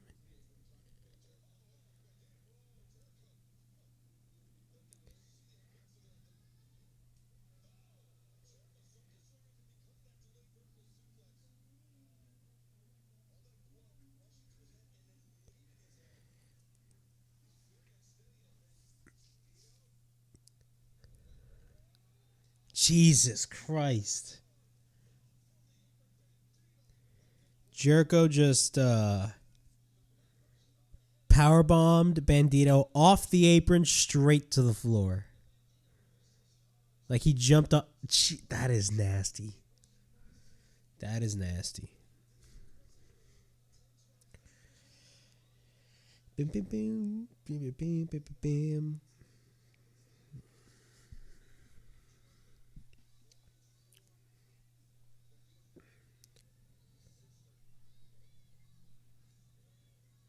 But they're constantly panning to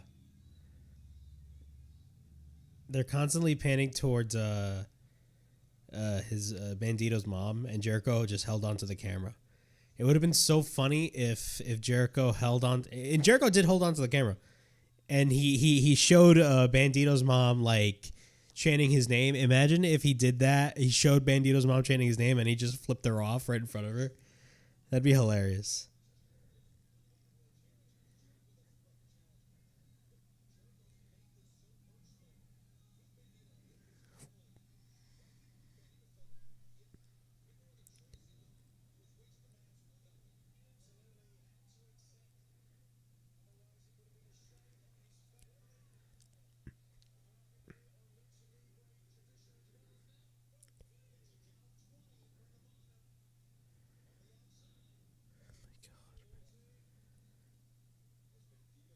Bro, this is under Ring of Honor rules. Like, bro, you're in an AEW ring. Who gives a fuck about the? Who gives a fuck about the Ring of Honor rules? Who gives a fuck?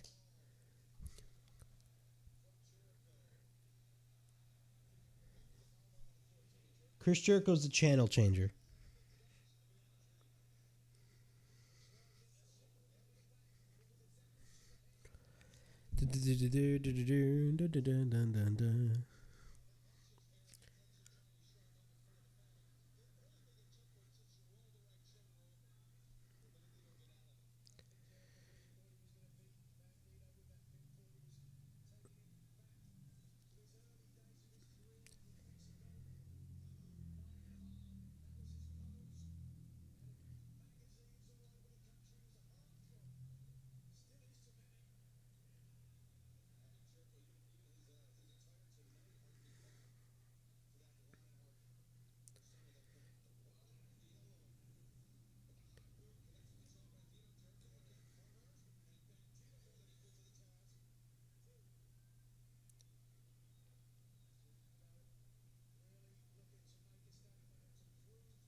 Tornado DDT by Bandito. The Vagrancy Horror in the chat calling it Bandito's mom helps Jericho. Mom heel turn. Bro, imagine if they had Bandito's mom turn heel. Be like, you're a disgrace to this family. Ow. But yo, that would have been funny, bro.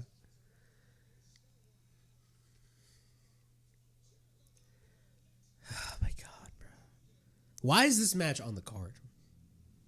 I don't understand, bro.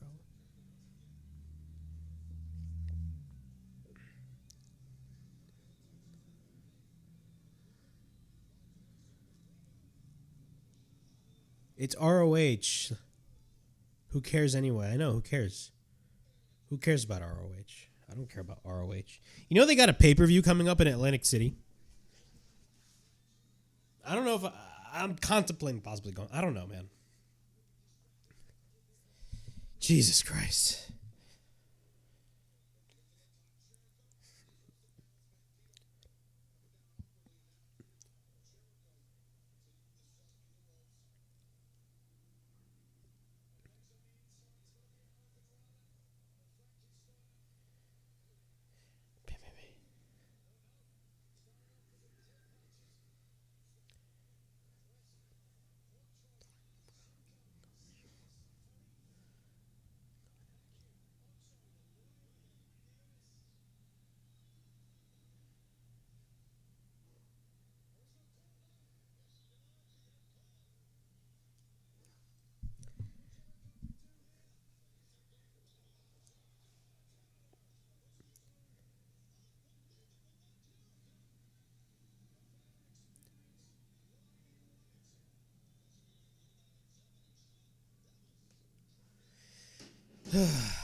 I feel like I would care, but there's no way for me to watch ROH. Oh, no, there's a way to watch Ring of Honor. You got to pay for it, guys. You got to pay $9.99 for Honor Club. Who the fuck buys that? Who the fuck buys Honor Club? Like, who buys Honor Club? They're asking you to pay money for Ring of Honor.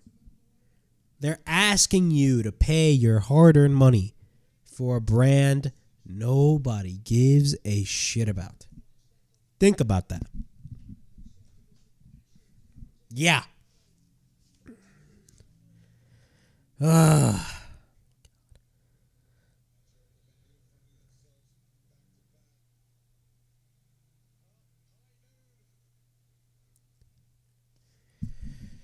Shit.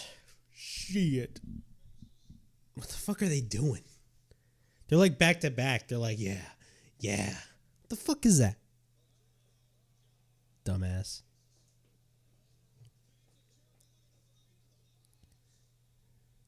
I can't watch it on YouTube TV. Oh yeah.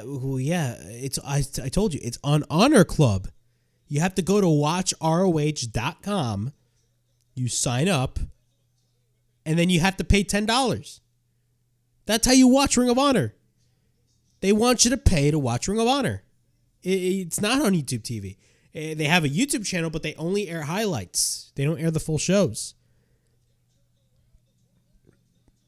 If you don't want to watch Ring of Honor, don't watch Ring of Honor. You don't miss anything. You know, some people say, oh, you missed a well, yeah, but she should be on AEW.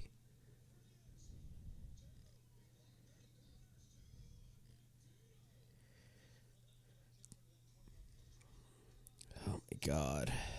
Bro, can this match be over already? Like, seriously.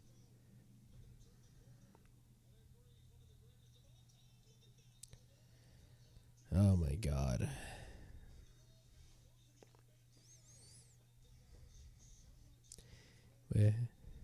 Amen for Athena. Yeah, I know.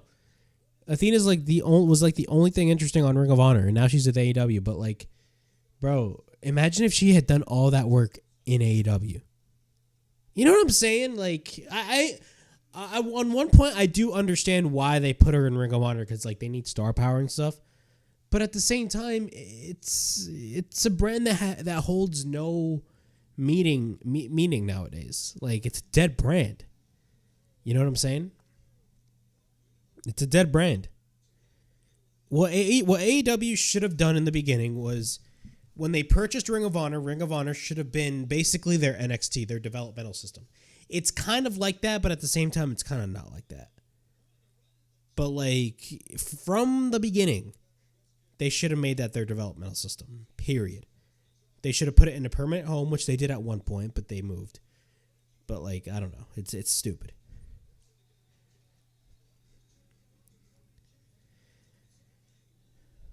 Oh my God. Part of me like questions what I'm watching.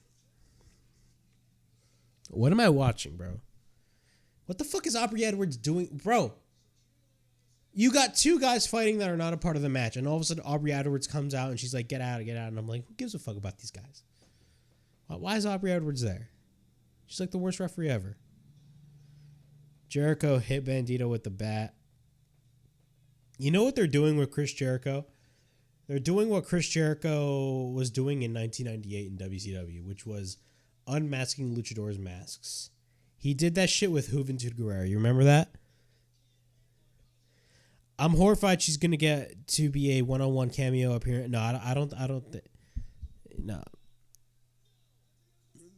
You wrote apprentice. Did you mean appearance? You wrote apprentice.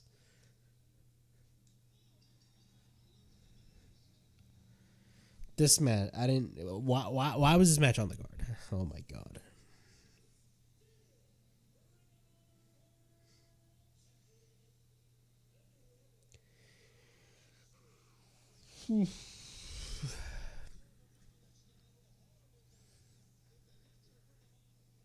Yeah, you wrote apprentice.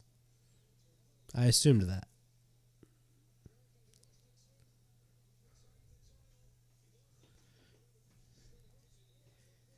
Now Bandito is forced to take off his mask. Imagine that. AEW loves luchadors so much that they're having them take away their masks.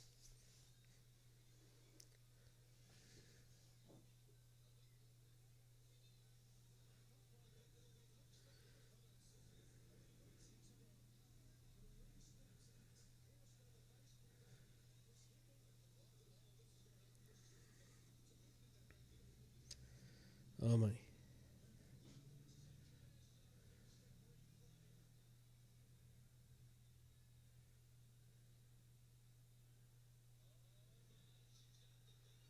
Okay, wait.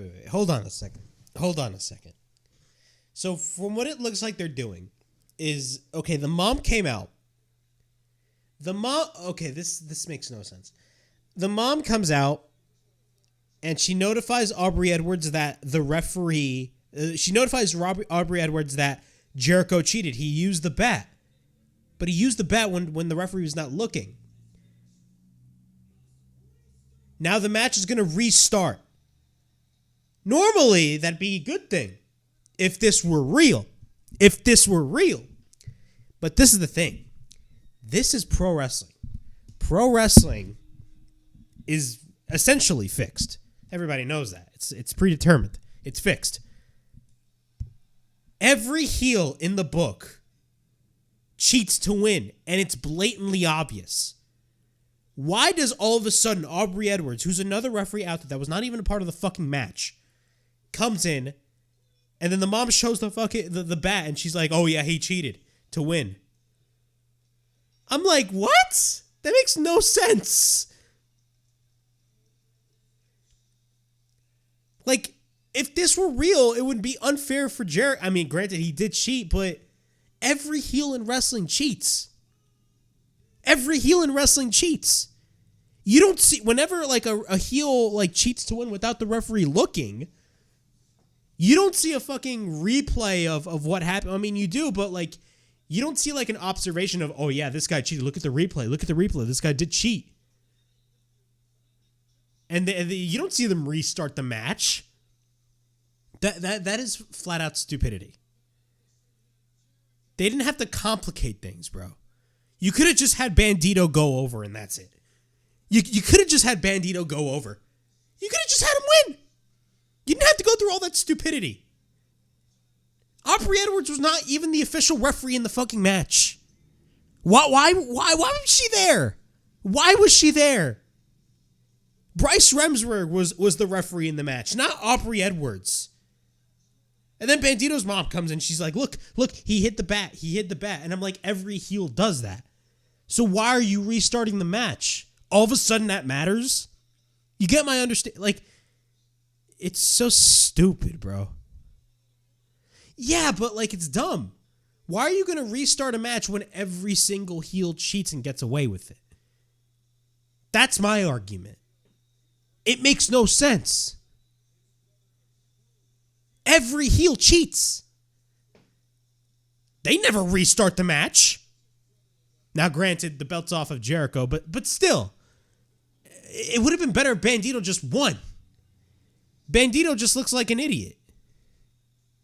Like, he looks like somebody that just stole his title. And I like Bandito. It would have been so much better if he had just won clean. That's it. Common sense. He would have just won clean and it would have been fine. It would have been fine. It would have been an even more emotional moment if Bandito won clean. You know what I'm saying? If he won clean, it would have been fine. Yeah, once. I don't receive, like, maybe once, but like once in a blue moon. Once in a blue moon. Come on. Every heel cheats and gets away with it. Why all of a sudden we have to restart the match now? What the fuck? This is not an Iron Man match. If it was an Iron Man match and both men, you know, were tied, yes, restart the match. But if a guy cheats, I mean, he wins. That's the rule in pro wrestling. Because pro wrestling is not real. It's fixed. It's not real. It's predetermined. So why do you have to restart the fucking match? If this were real, I'd understand. I don't know. It just... Yeah, Bandito originally got pinned. Bandito originally lost. So this is... I'll give you the whole gist of what happened. So, Jericho, Brian Keith, and I think it was what? Hologram, were fighting it out on the outside, right? Aubrey Edwards comes in. She's like an extra referee, but Bryce Remsburg is like the referee that's refereeing the match.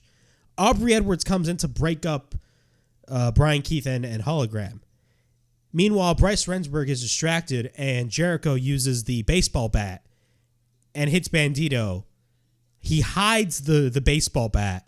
He hides it on the steel steps, and then he goes for the pin and gets the win. He gets the win. He retains his title. So basically, Bandito lost, right? He loses.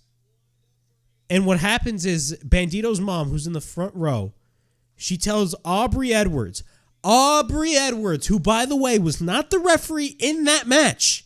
She was not the referee in that match.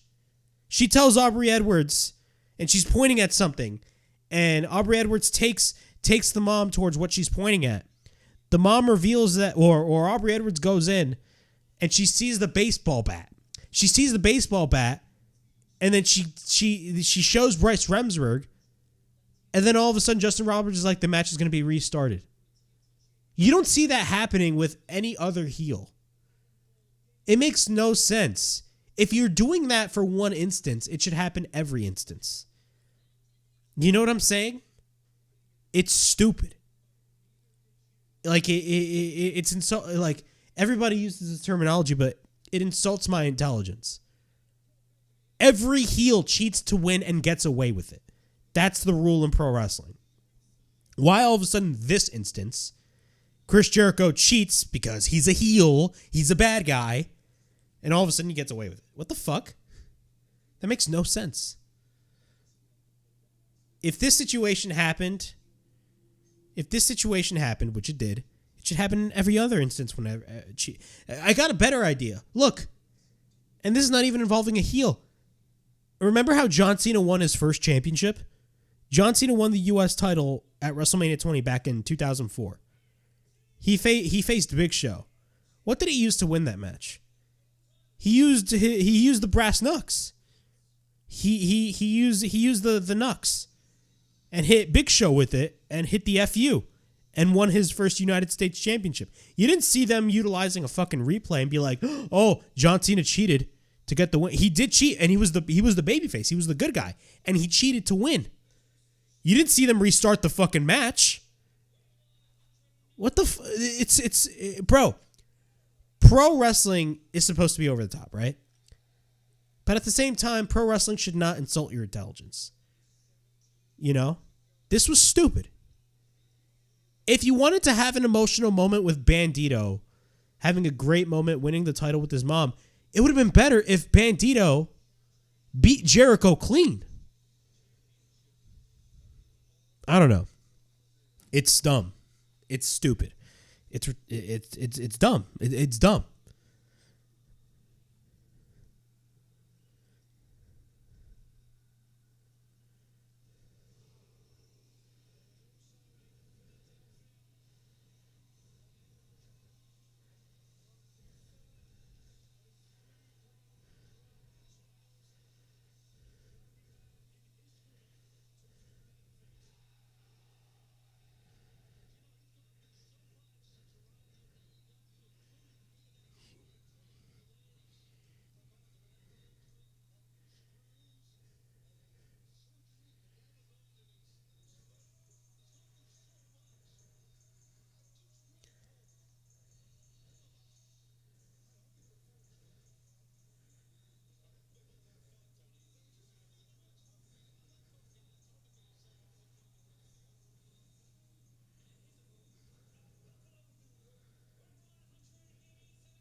It just doesn't make any sense. I'm glad Jericho doesn't have the belt.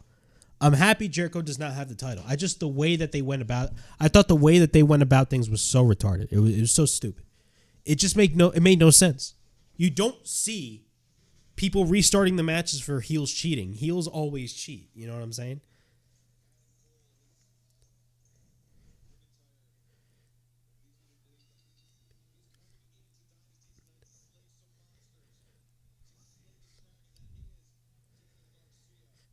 Well, at least it's over and we can get on with it. Yeah.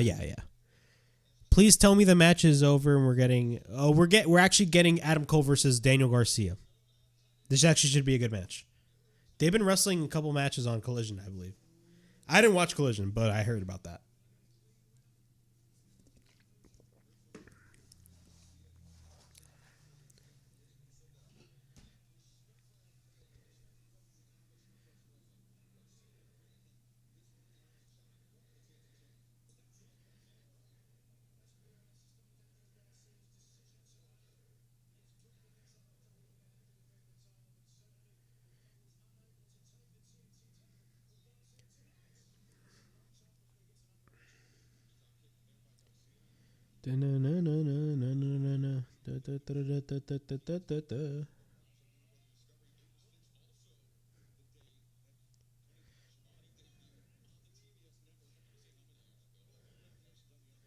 All right, after this, we got two matches left. We got the three-way with Kenny, Ricochet, and Speedball Mike Bailey.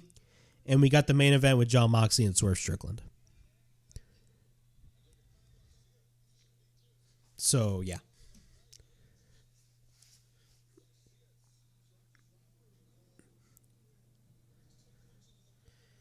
The Vagrancy Horror in the chat, they fought to a draw like 2 weeks ago, I believe. I believe so, yeah.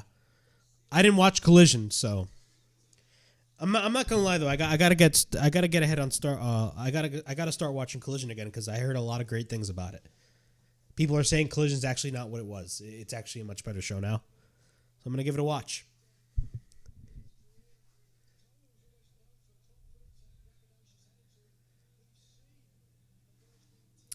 Hold on a second. I'll be right back, guys.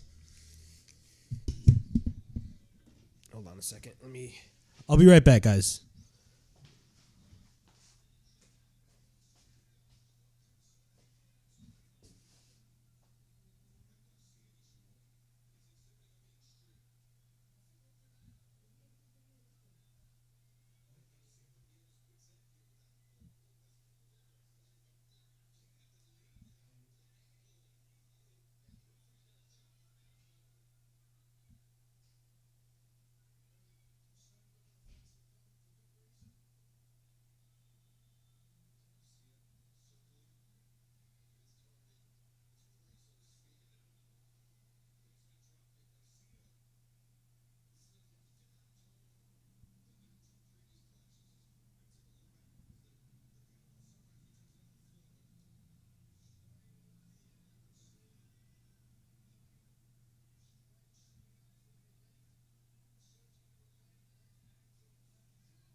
All right, I'm back. I'm back.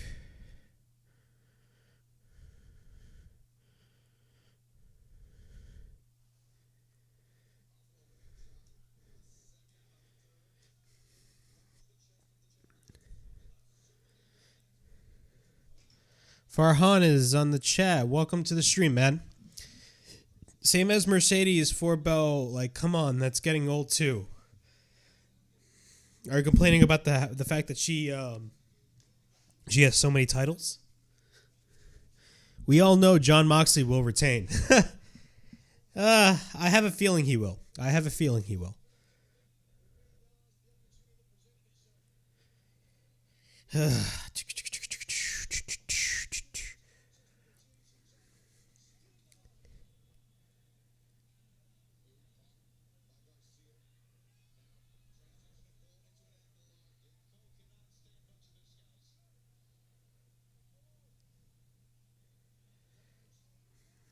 I could care less about Adam Cole versus Daniel Garcia. I'm going to be honest.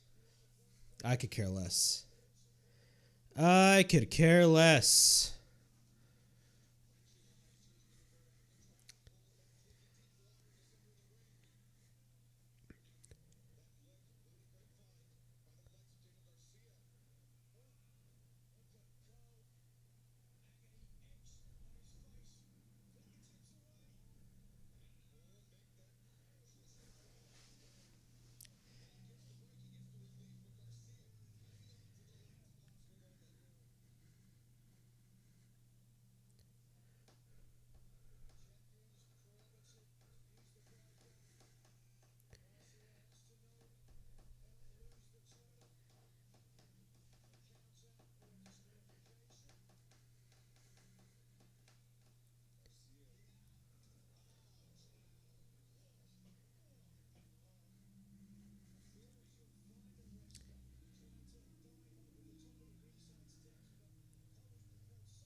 Adam Cole just won the TNT Championship.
The three-way is up next, guys.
Ricochet is making his entrance.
bum, bum, bum, bum, bum, bum.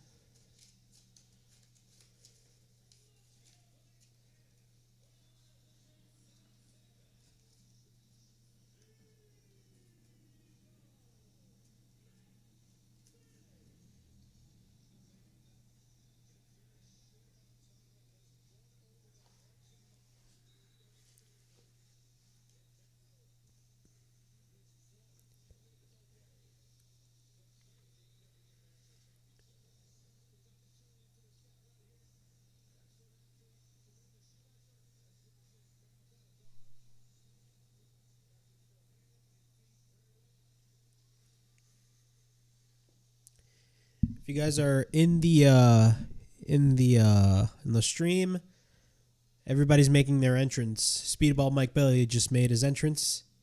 Kenny Omega's about to come out the GOAT.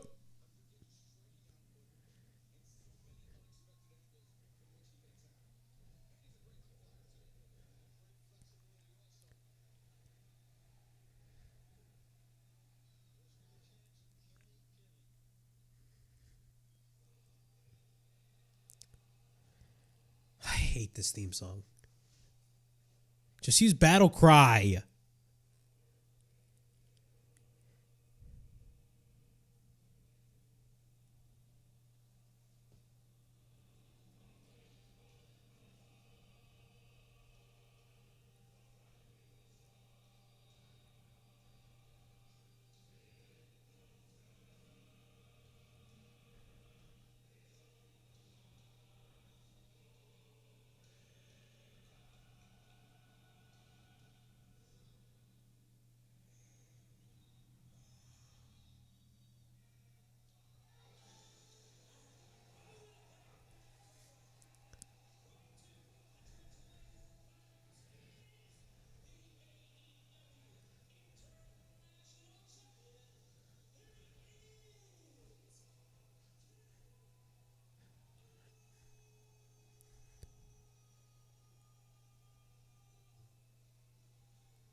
My boy Kenny Omega's making his entrance.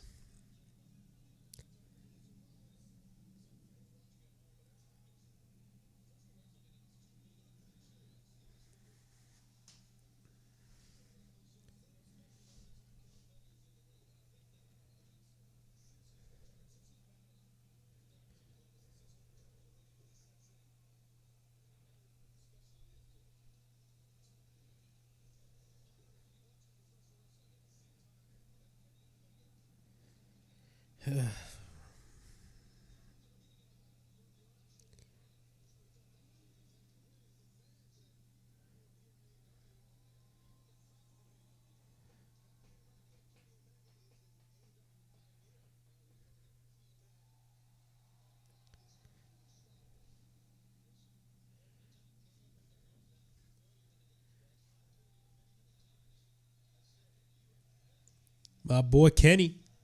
My boy Kenny.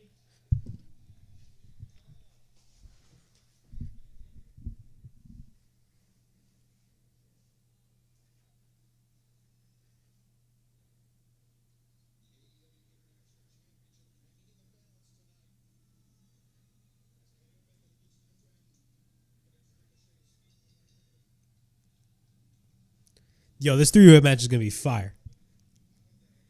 This is the match I'm really excited about. I ain't gonna lie.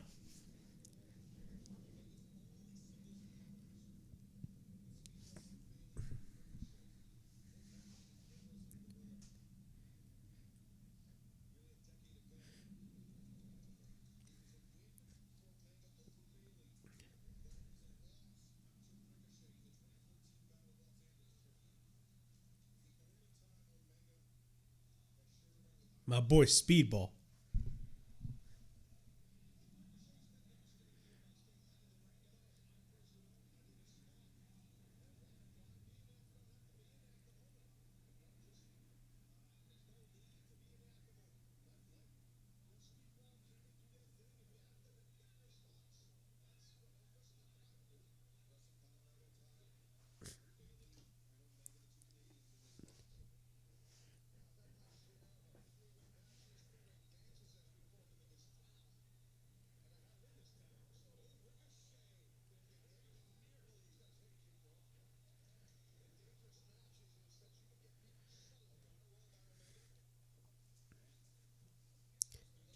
Oh, shit. Ricochet.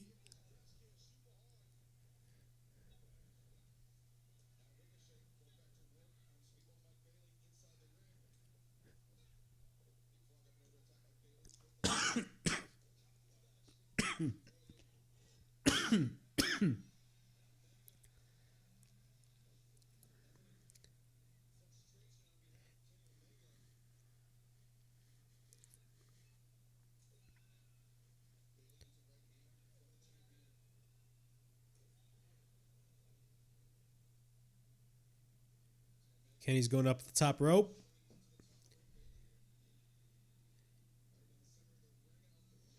Crossbody.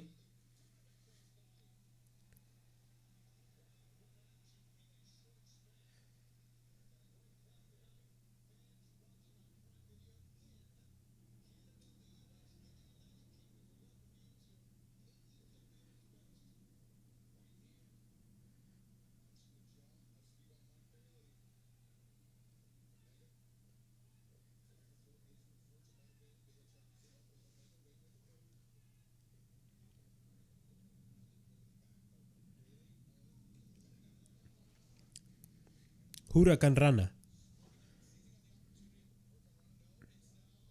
Roll up.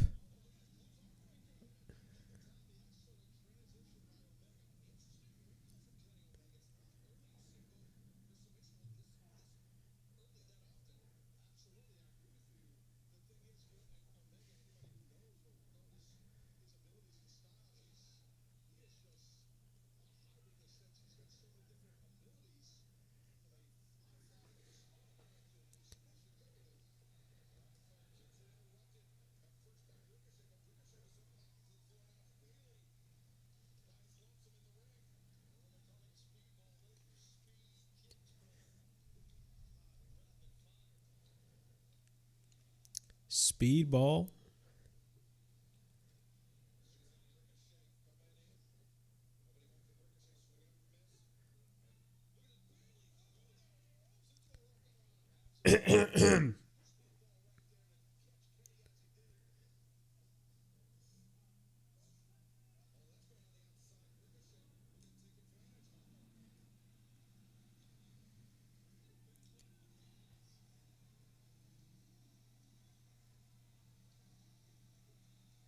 Okay.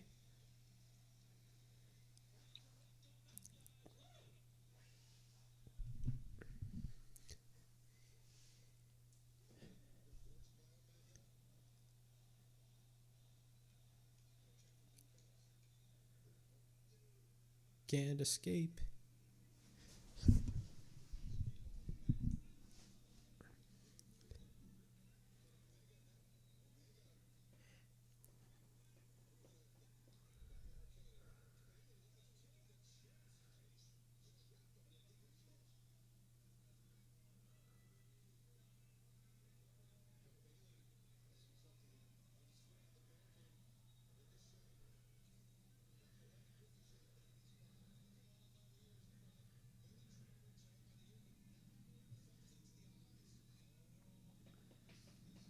Ricochet has Mike. Oh! Yo! He just dropped Mike Bailey on top of Kenny Omega, who, by the way, is on top of the barricade. Jesus Christ.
Ba ba ba ba ba.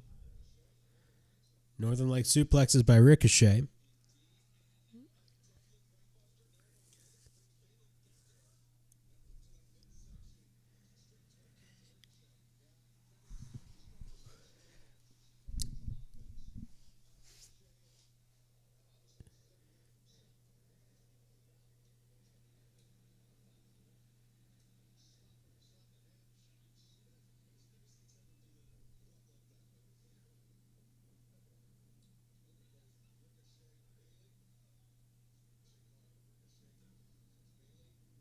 Oh. Okay.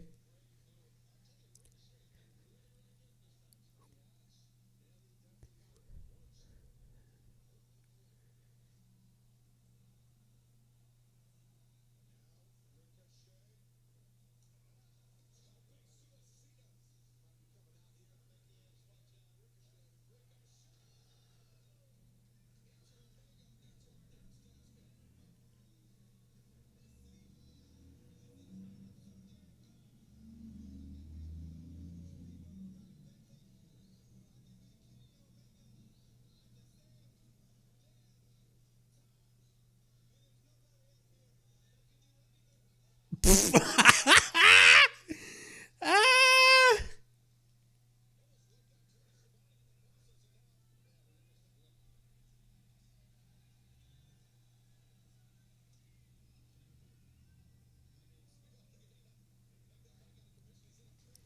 Ricochet was on the micro on Tony Schiavone's mic, and he got kicked out of he got kicked out of his life by Mike Bailey, bro.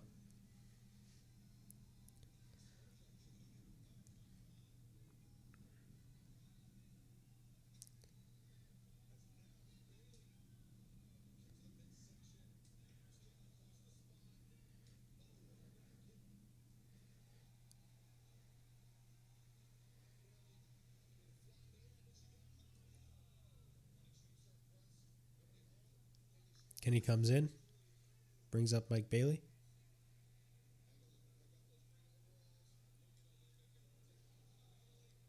Missed the moonsault. Ricochet.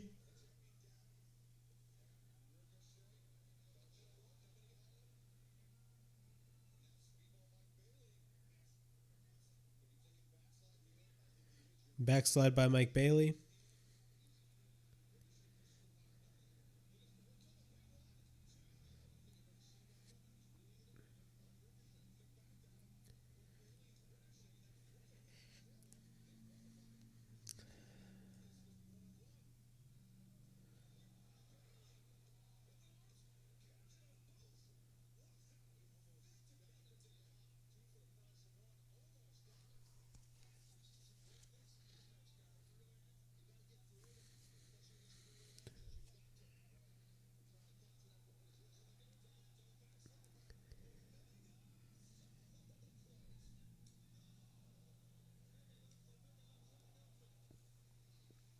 These pay-per-views go on way too long, man. This match is really good, though.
Kenny with the chop.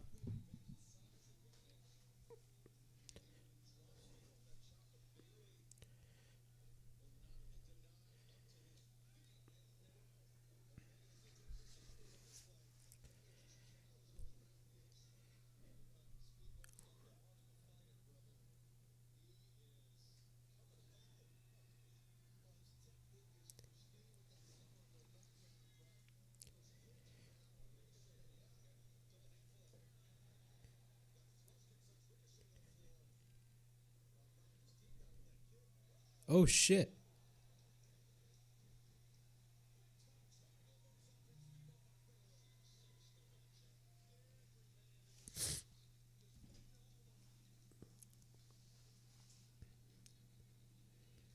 AEW loves setting up dream matches, but what is the one dream match you would set up on the current AEW roster? On the current AEW roster, I'm trying to think right now off the top of my head. Huh. That is actually... I really want to see Cope versus Kenny Omega. That'd be a freaking fire-ass match. Two Canadians, you know? That's just off the top of my head, though. There's probably greater matches I can come up with. Kenny just did a senton on the outside. But let me think. We already seen Kenny. I'm trying to think of a match with Kenny. Have we seen Kenny versus Darby? I think we have. I want to see this current incarnation of Hangman Adam Page versus a guy like a Kenny Omega. I think that'd be great.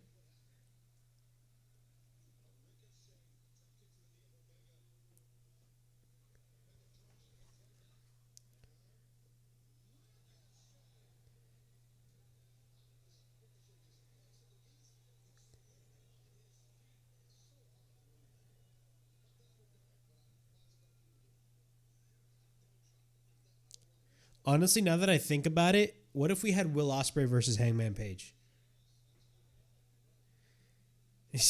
Yeah, in a Texas death match. But the story has to be there, you know what I'm saying? And from what it looks like, they're not gonna. What the fuck? Mike Bailey just out of nowhere hit a freaking moonsault.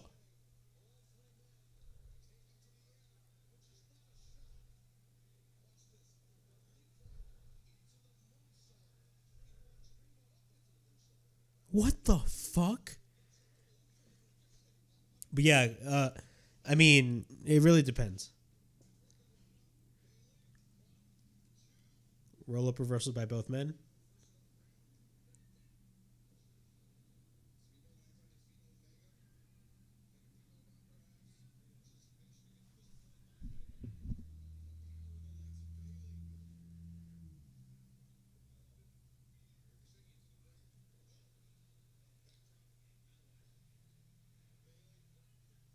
Oh!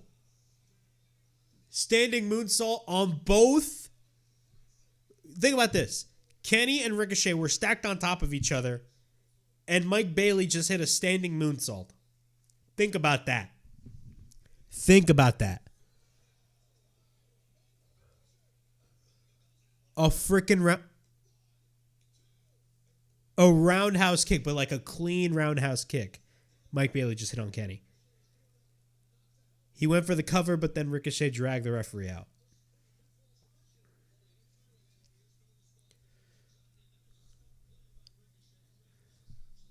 Oof.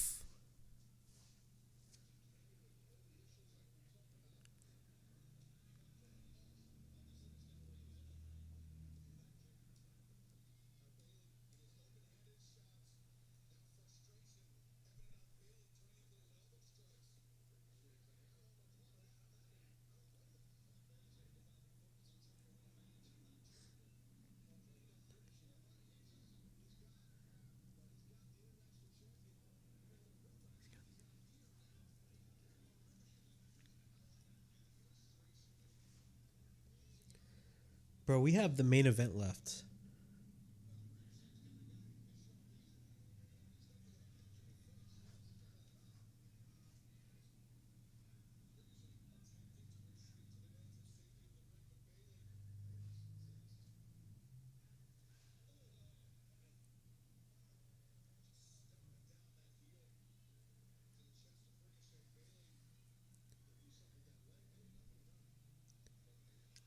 Oh!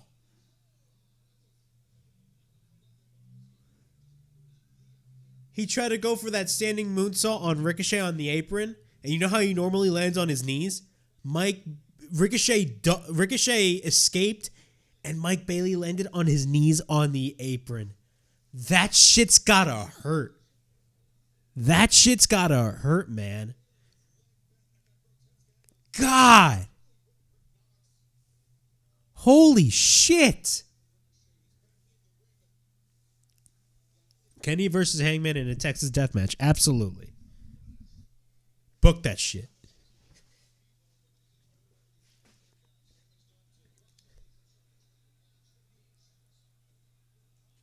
Oh my, oh.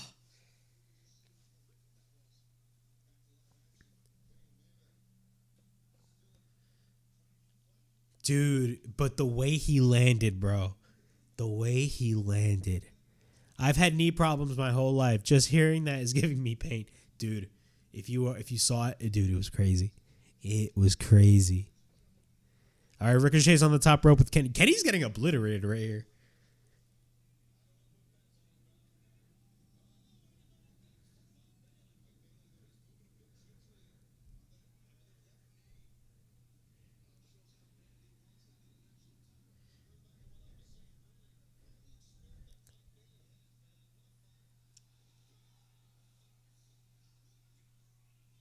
Bailey just hit a hurricane run on Ricochet off the top.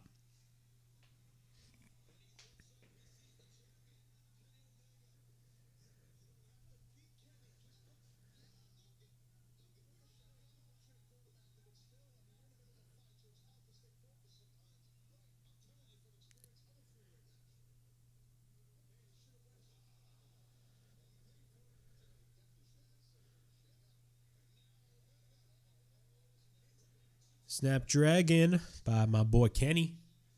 My boy Kenny. Boom, boom, boom, boom, boom, da, da, da.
Kenny just hit a double Snapdragon right now. On both guys. On both guys. This guy's 41 years old. Kenny's the GOAT, man. Kenny's still amazing. He hit a double. Oh, it definitely hurt more on Mike's end. Holy shit.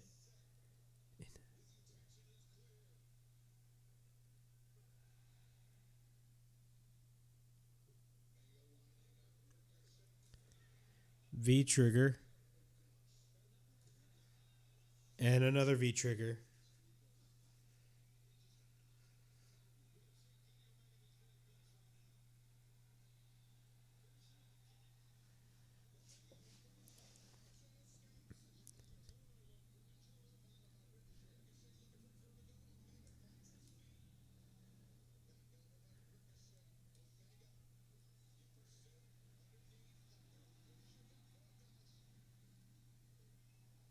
Oh, shit.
Ricochet. Aha!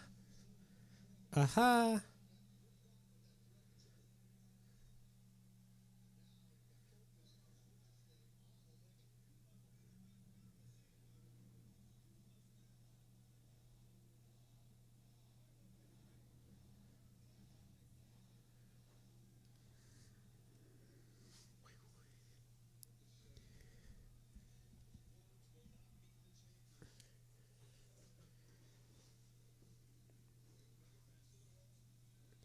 Jesus Christ. Ricochet got thrown out.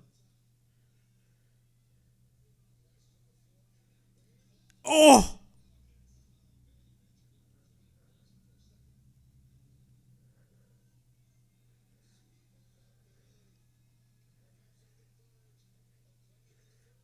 Oh! Dude, he knocked the shit out of Omega right now. He just knocked the shit out of Kenny.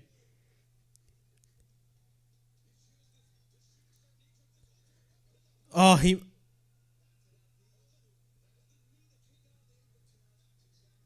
tried to go for the knee drop again, but then landed on his foot when Kenny ducked.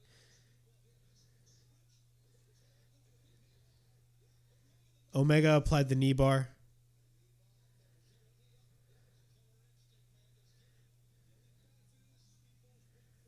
Oh, hell no. What is Ricochet doing?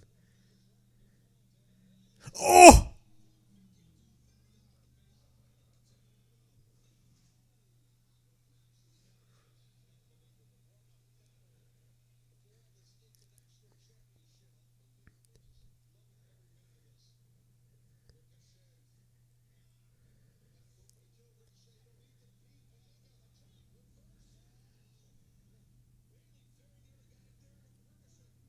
Oh my god. Yo, Mike Bailey's knee's getting fucked up right now. Vertigo by Ricochet. Kenny's just standing there like, bro, get your ass in the ring. Get your ass in the ring, man.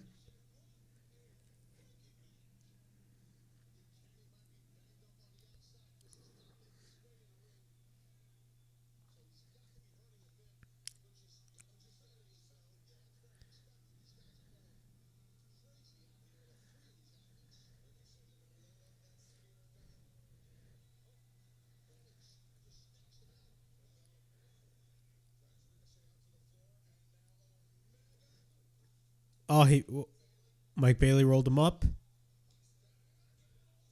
Oh, the referee got taken out. Jesus Christ. Mike Bailey with the with that hard kick on the on the side of the head of Kenny right now. Jeez, yo, he's getting his knee fucked up. Ricochet's on the top. Shooting star press.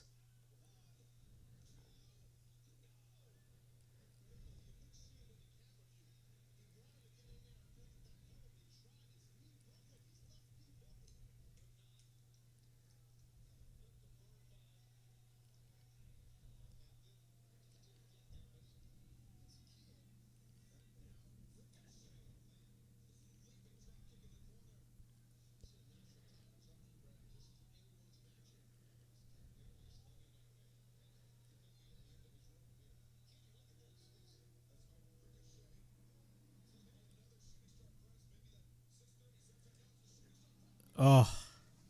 Everybody keeps missing a shooting star press or a moonsault. Everybody keeps missing in this match. Everybody keeps missing.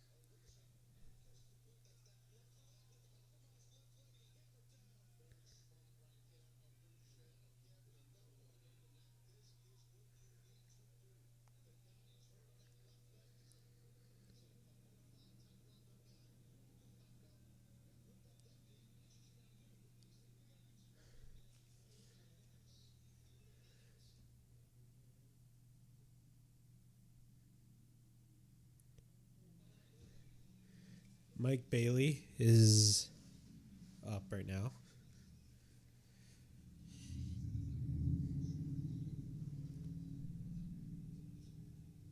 Oh! Yo!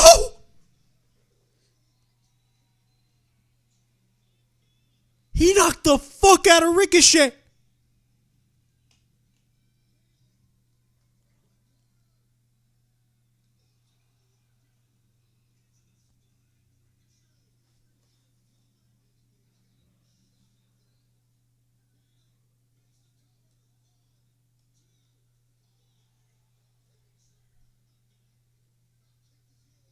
Mike Bailey knocked the fuck out of Ricochet.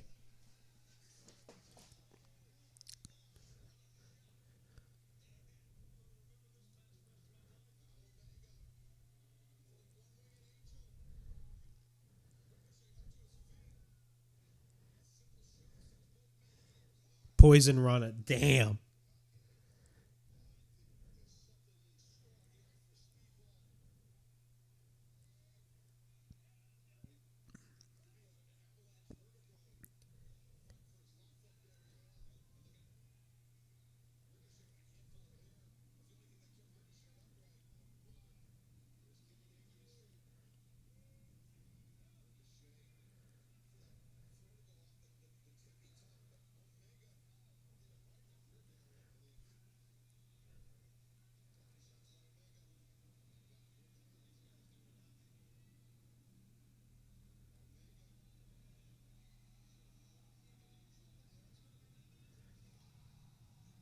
Kenny just hit a one-winged angel.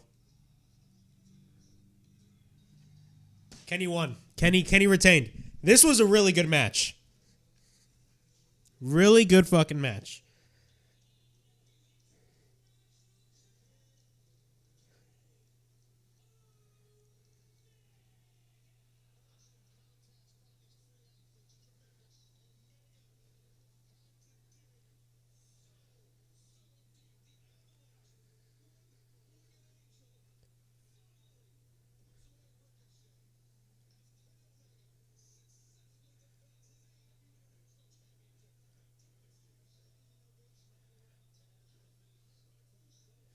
This was really good. This match was really good.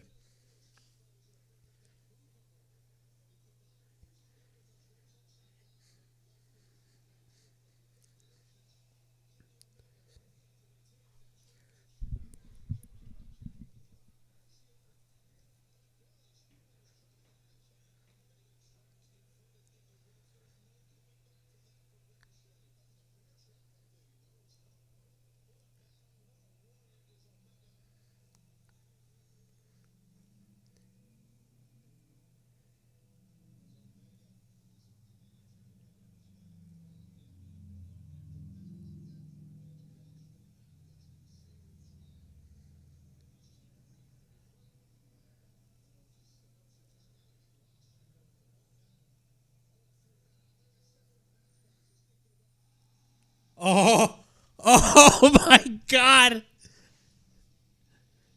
Okada came out. Oh. Oh, shit.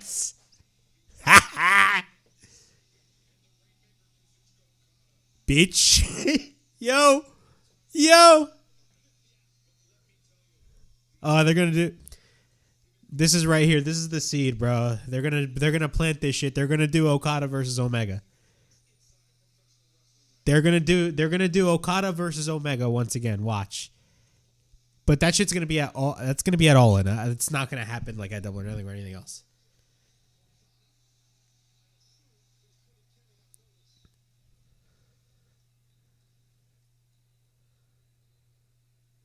Yeah, 100%. It has to be All In. But Kenny walked out. Kenny just left. He dipped. As soon as Okada came into the ring, Omega just left. What does that tell you?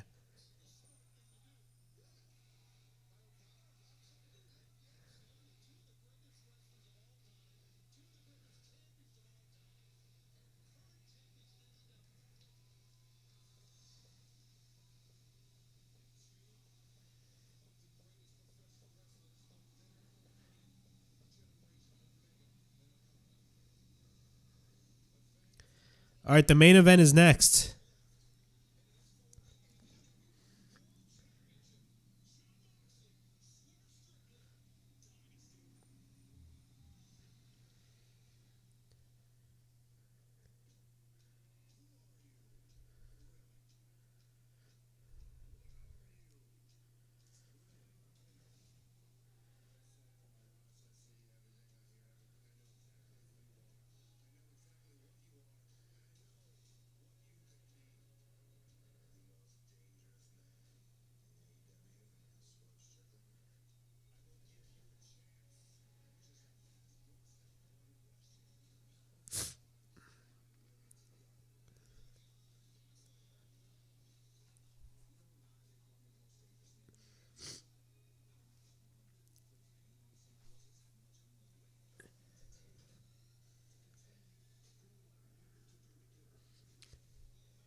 Hold on a second.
Is he cosplaying who I think he's cosplaying?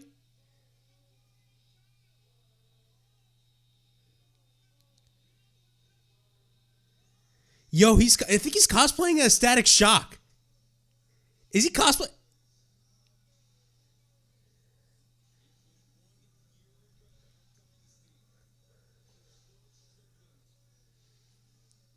Yo, Swerve is cosplaying as Static Shock.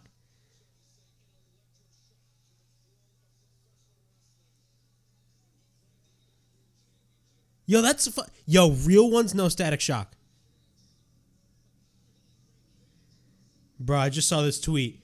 Come on, Shane. Everybody's expecting Shane McMahon to fuck out of here.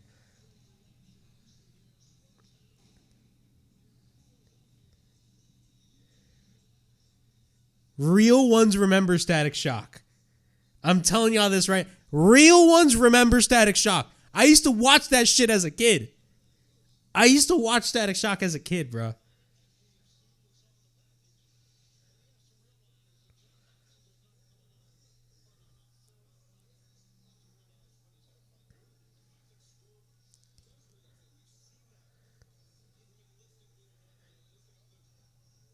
Real ones remember Static Shock.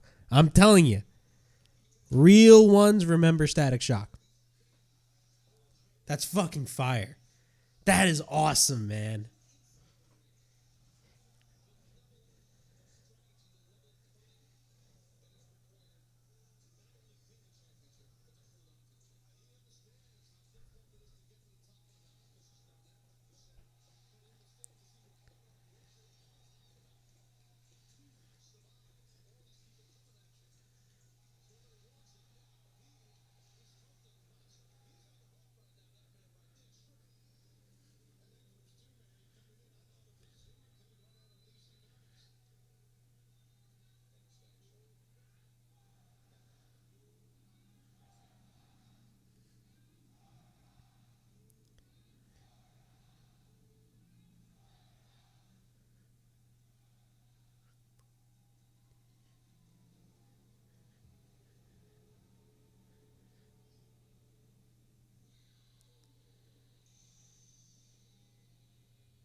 Say what you want about the Death Riders, bro. Their entrants are fucking fire. Like, I love their entrance.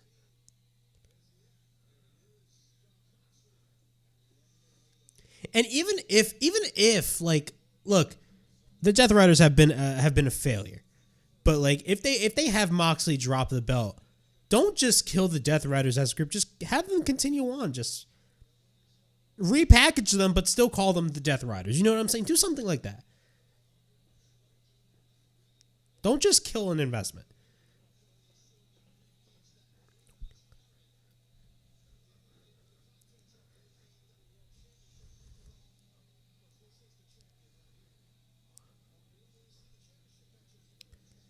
All right, Moxie's coming out. All right, the Vagrancy Horrors on the chat. This main event has a lot going against it, actually. Number one, it's a Mox/Death Rider main event, so we all know exactly what's about to happen. Okay. Two, it has to follow up the three-way. I agree with that. Following up an amazing match, I don't know how it's going to work, but AEW's worked their way around it before. I actually liked that show. Look, the show has been really good. Has it been like the best AEW pay? No, but the show was not bad. But it's not, in my opinion, it's not ranked one of the better AEW shows. Like, I'm gonna be honest, last year's Dynasty was probably better than this year's. Because, bro, we had Danielson and Ospreay last year, if you don't recall. Danielson and Ospreay killed it. That was probably the match of the year.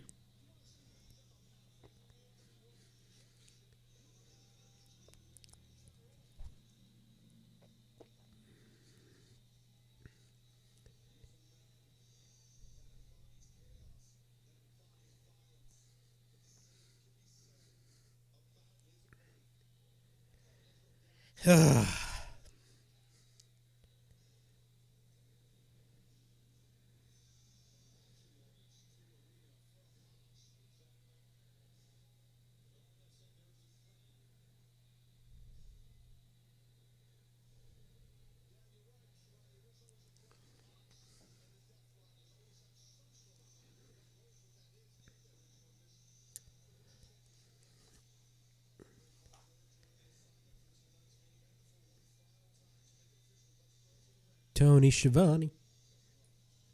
Justin Roberts.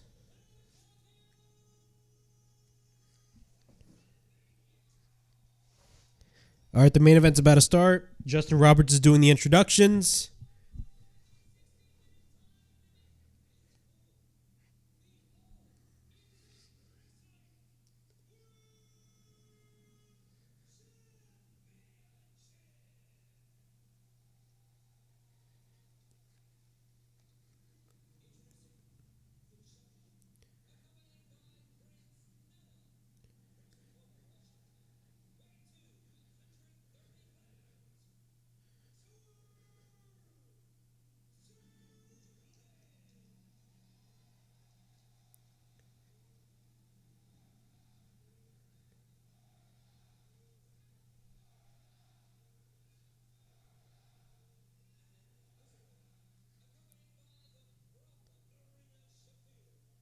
Marina Shafir has improved a lot. Let's be real.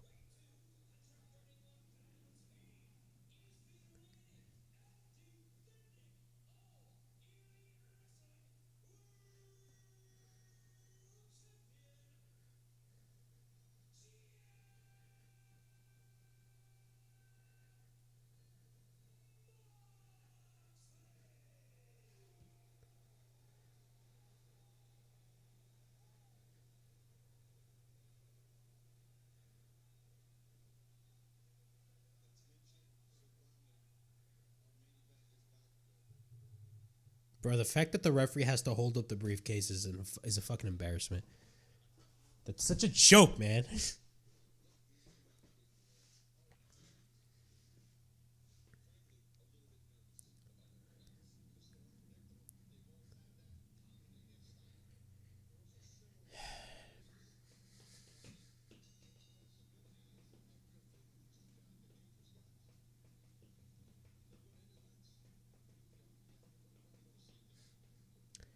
Another turning board, the board stuck in the road.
I mean, the match is starting off a little slow, yeah.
Jeez, damn.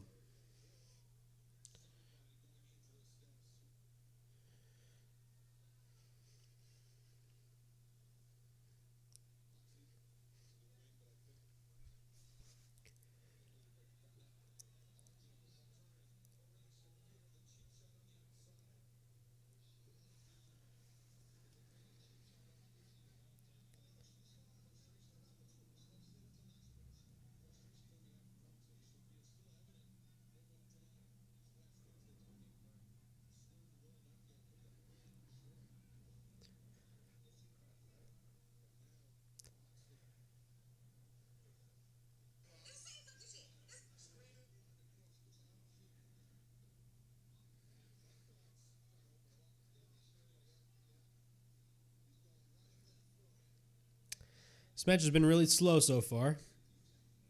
Just like every Jon Moxley match. And I'm saying this as a Jon Moxley fan. So.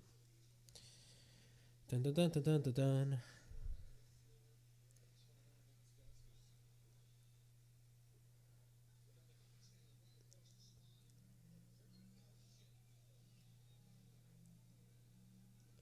These shows are way too fucking long, bro.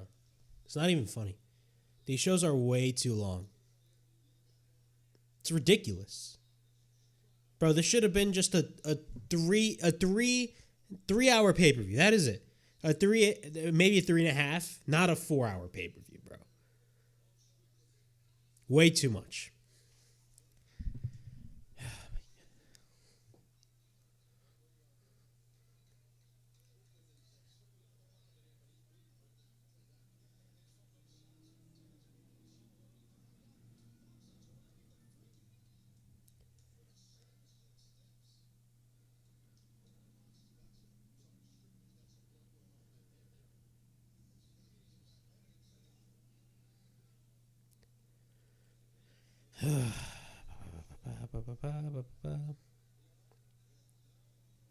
Time to end this up.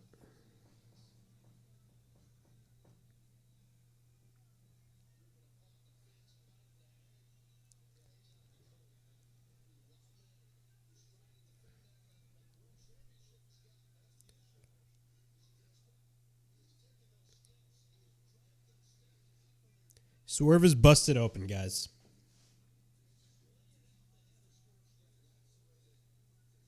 Swerve is busted open.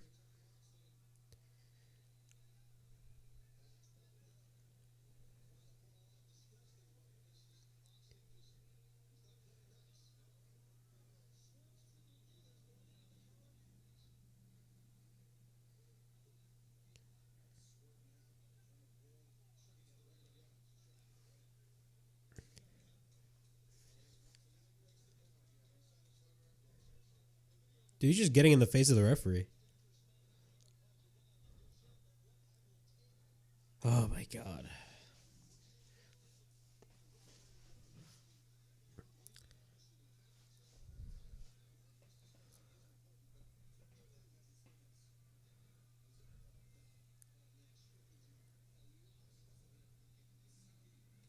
Jesus Christ. A DDT on the steps. A DDT on the steps.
This is Moxley. This is Moxley. Moxley's doing that on Swerve. He's literally like punching him in the knuckles.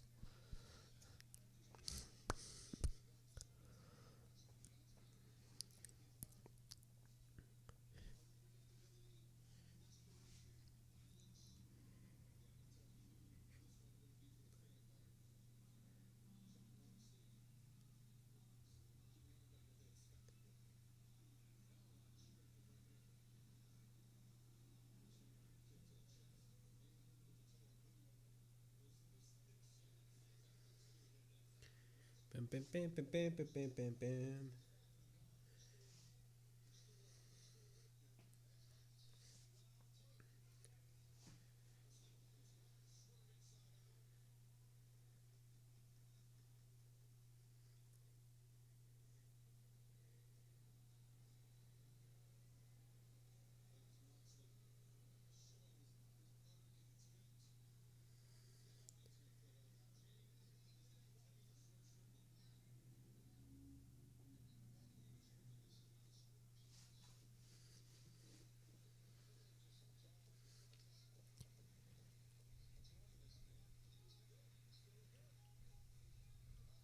Yeah, oh my God, he's biting Swerve.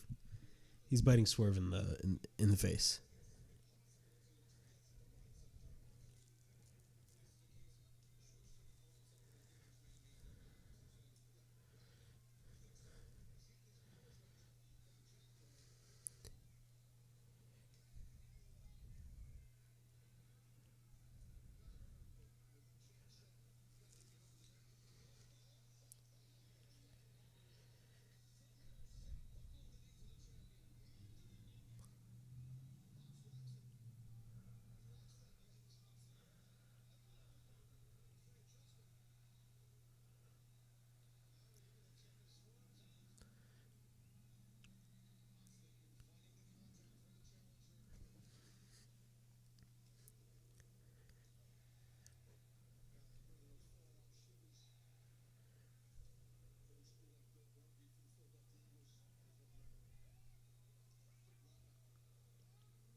Oh shit!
Backbreaker by Swerve.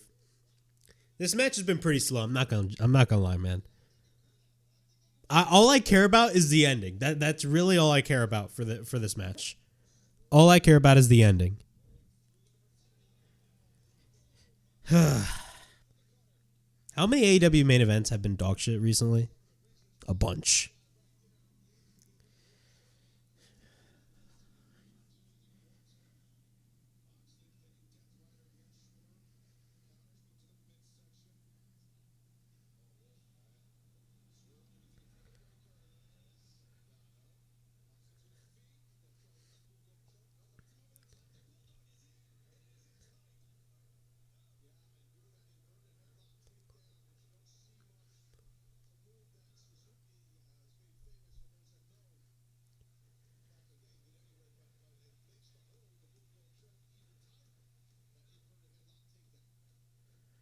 What do you do with a drunken sailor?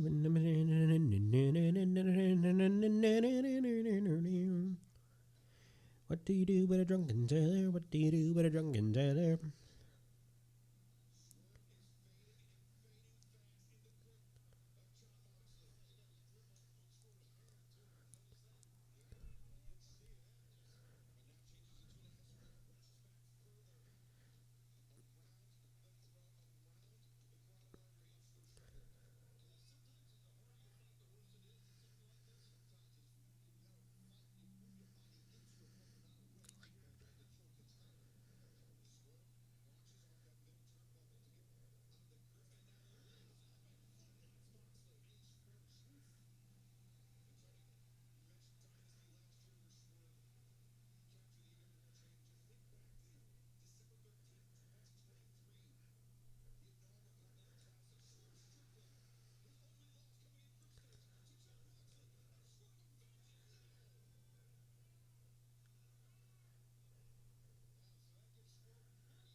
Bro, they really need to stop with these fucking 10 match cards on their pay-per-views, bro. Holy shit. I'm freezing in here. Oh my god, I just want to fucking go home at this point. Oh shit, house call. House call.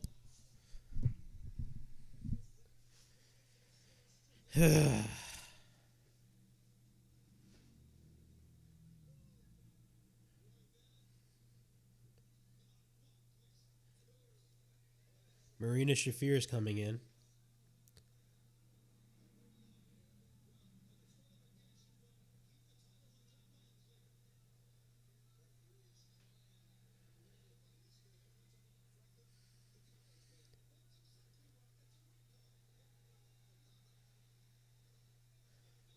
Marina Shafir came in and Prince Nana's coming in. He's blocking Marina Shafir.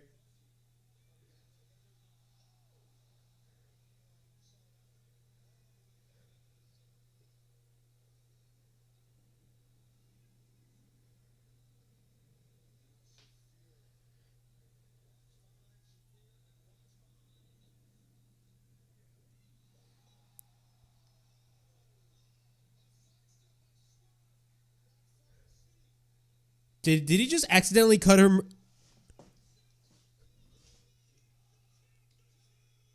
Oh, close.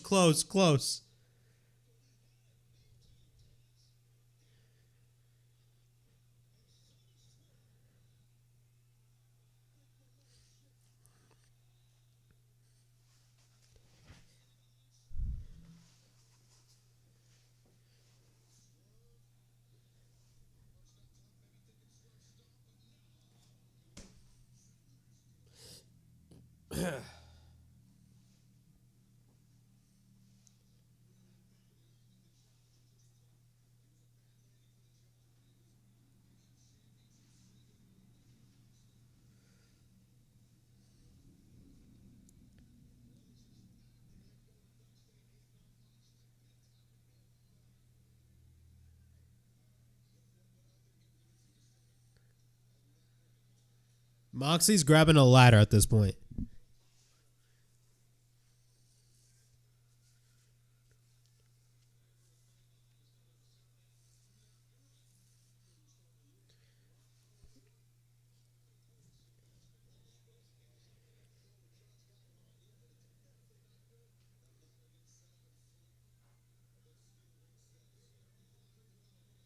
What the hell is Moxley doing? Why is he setting up a ladder next to the announce table? I thought the action was in the ring. The fuck is this guy doing?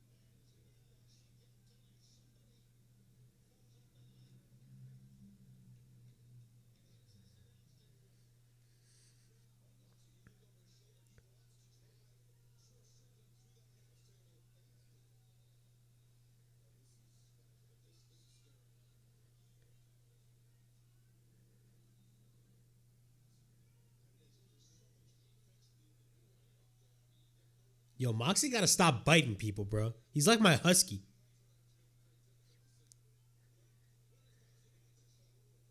What is this guy? What is this guy doing?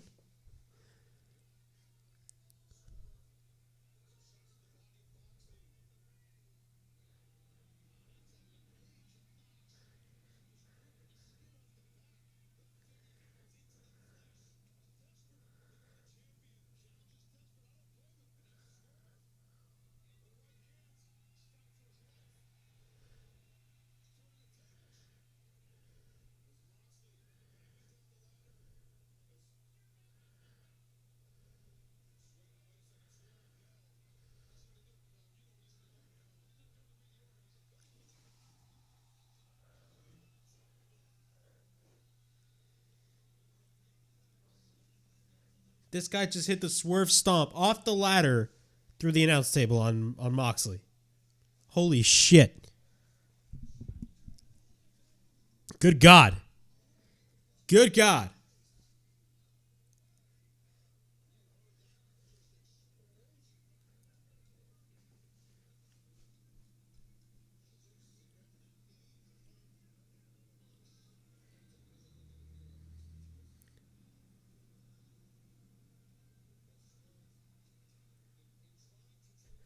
By God. The frequency who are in the chat.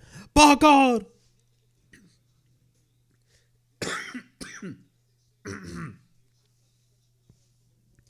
By God. That son of a bitch. That man had a family. Yeah, he did. He's dead. Swerve. You don't gotta do this. Think of your fans. Think of your family. Think of your house that burned down. By God. By God, you shouldn't be doing this. Ah.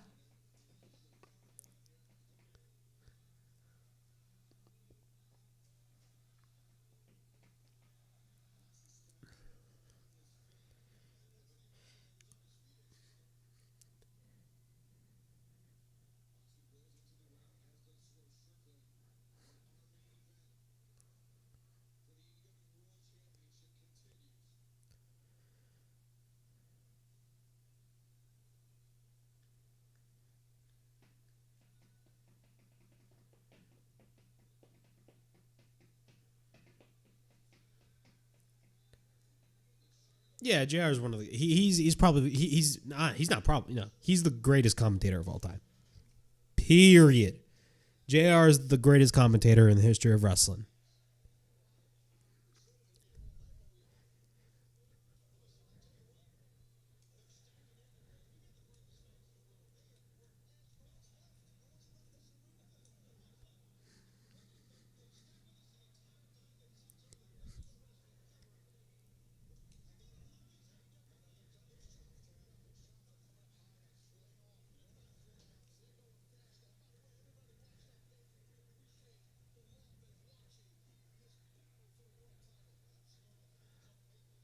I was just standing there. Bro, I just want this match to be over. I want this match to be over. Oh, shit. Marina Shafir's coming back. Marina Shafir's coming back. Here we go. Here we go. The same shit. So Moxley grabbed... Marina Shafir gave Moxley the chair. Mox tried to Sabu style throw the chair on Swerve's head. Swerve ducked and landed on the referee. And now the referee's down.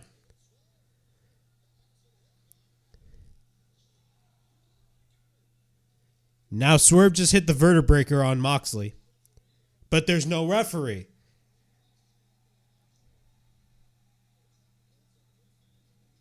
What the... Whoa, hold on. Hangman's coming out. Hangman's coming out. Oh, shit. We're fucked. Oh, God. Oh, shit. Oh, shit. Here we go. Oh, God. Hangman's coming out.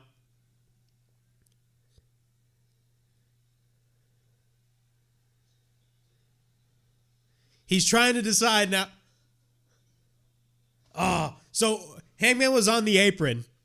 Hangman was on the apron. He was this close on doing the buckshot lariat, but Moxley and Swerve were both getting up. So Hangman was actually trying to decide, who should I hit? Swerve, who actually admitted that he deserved to get his house burned down, or Moxley, the guy that is like, you know, running roughshod all over this fucking place. Now, Hangman is actually getting beat to shit by the Death Riders right now, but Hangman is taking out the Death Riders.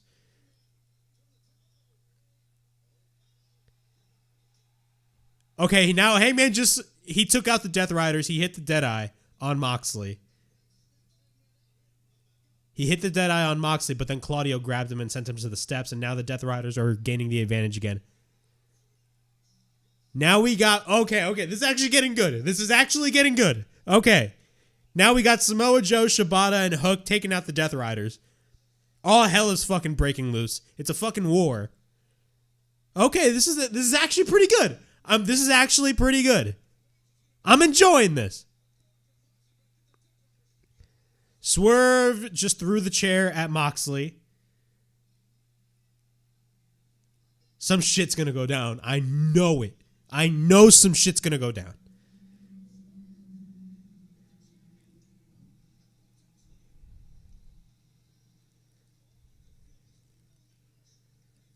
Oh no, Moxley's getting up. Moxley's no, you're getting up, bro. You're get.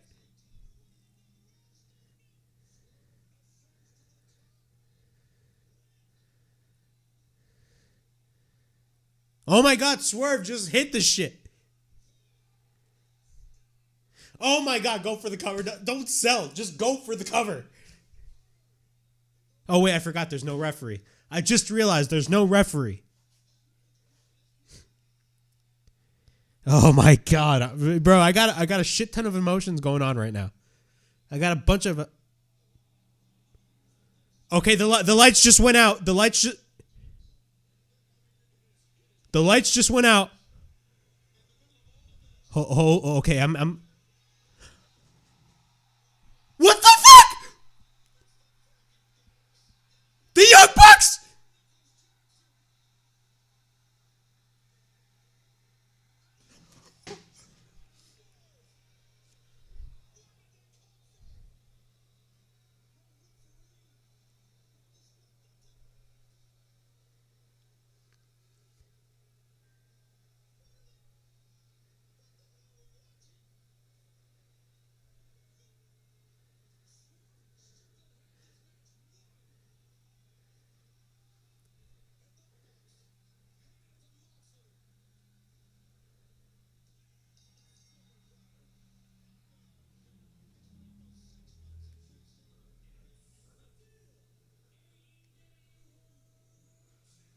Bro, the Young Bucks. The Young Bucks just helped Jon Moxley retain the title.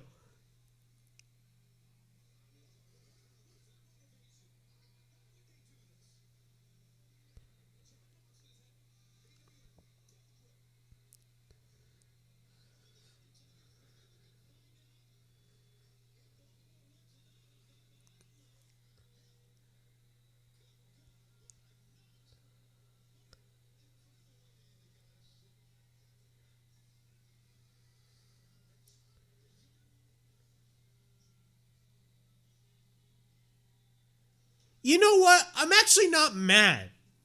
I'm not as mad as I was last pay-per-view. Because the last pay-per-view, it was just all fucked up. Like, the last pay-per-view, I mean, they had Christian cash in and fail. Like, that was stupid. I'm not mad this time. I'm actually not mad. And this is why. Yeah, the majority of the match was boring. But at least there was chaos that actually made sense. You had, of course, your typical Death Riders shit with everybody, you know, attacking everybody. Primarily the Death Riders attacking, like, Swerve and stuff. Well, not really. Marina Shafir was really doing the majority of the interference. But once Hangman came out, think about this. Hangman Page came out. He was on the apron. Think about this. He was on the apron, and he was trying to decide who should he hit. Should he hit Swerve, the guy that broke into his house, and Hangman all of a sudden wants his revenge? Or think about this. Should he hit Moxley? I love that dynamic. I love that dynamic because it adds another layer to the story. We're getting a Hangman Page babyface turn. But it's this current incarnation of Hangman Page that is turning babyface, which I love, by the way. Hangman Page has been one of the best things in AEW throughout the past year. And I think they're doing a better job.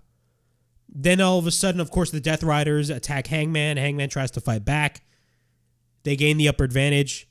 Then Shibata, Samoa Joe, and Hook come in for the save. That was awesome. I loved that. Swerve, hits the chair, and then he tries to go for the Swerve Stomp, and then he fucks up his knee, and then the lights go out. Immediately, my mind thought of Shane McMahon. I'm being serious. I'm being so serious. A part of me thought Shane McMahon was going to show up. But that did not happen. It ended up being the Young Bucks. Now, you may think, oh, the Young Bucks, but I mean, the Young Bucks did like the worst work of their careers last year as like the EVP. Yeah, you may say so, but they've been away for a while. And honestly, I don't know if they're joining the Death Riders. I don't even know if that's a good idea. But the fact that the Young Bucks were the ones that cost Swerve the title, to me, screams interesting. I'm not mad at the finish. Because you know why? Because it got me, near the end, it actually got me invested. Now, I could say the same thing for last month's pay-per-view. I was invested in the finish, but it made no sense. And that's what upset me. I'm actually not that upset that Jon Moxley retained. If anything, I'm in a way kind of glad Jon Moxley retained. I know that sounds cliche, but I'm kind of glad Moxley retained. Because think about this. If Swerve had won the title, how long do you think his title reign would have been? It wouldn't have been that long. It would have probably lasted for like 2 months. Let's be real with ourselves. Now, some people are saying, oh, but we want to get Hangman Page versus Swerve Strickland in the main event of All In. We're probably going to get that. We don't know.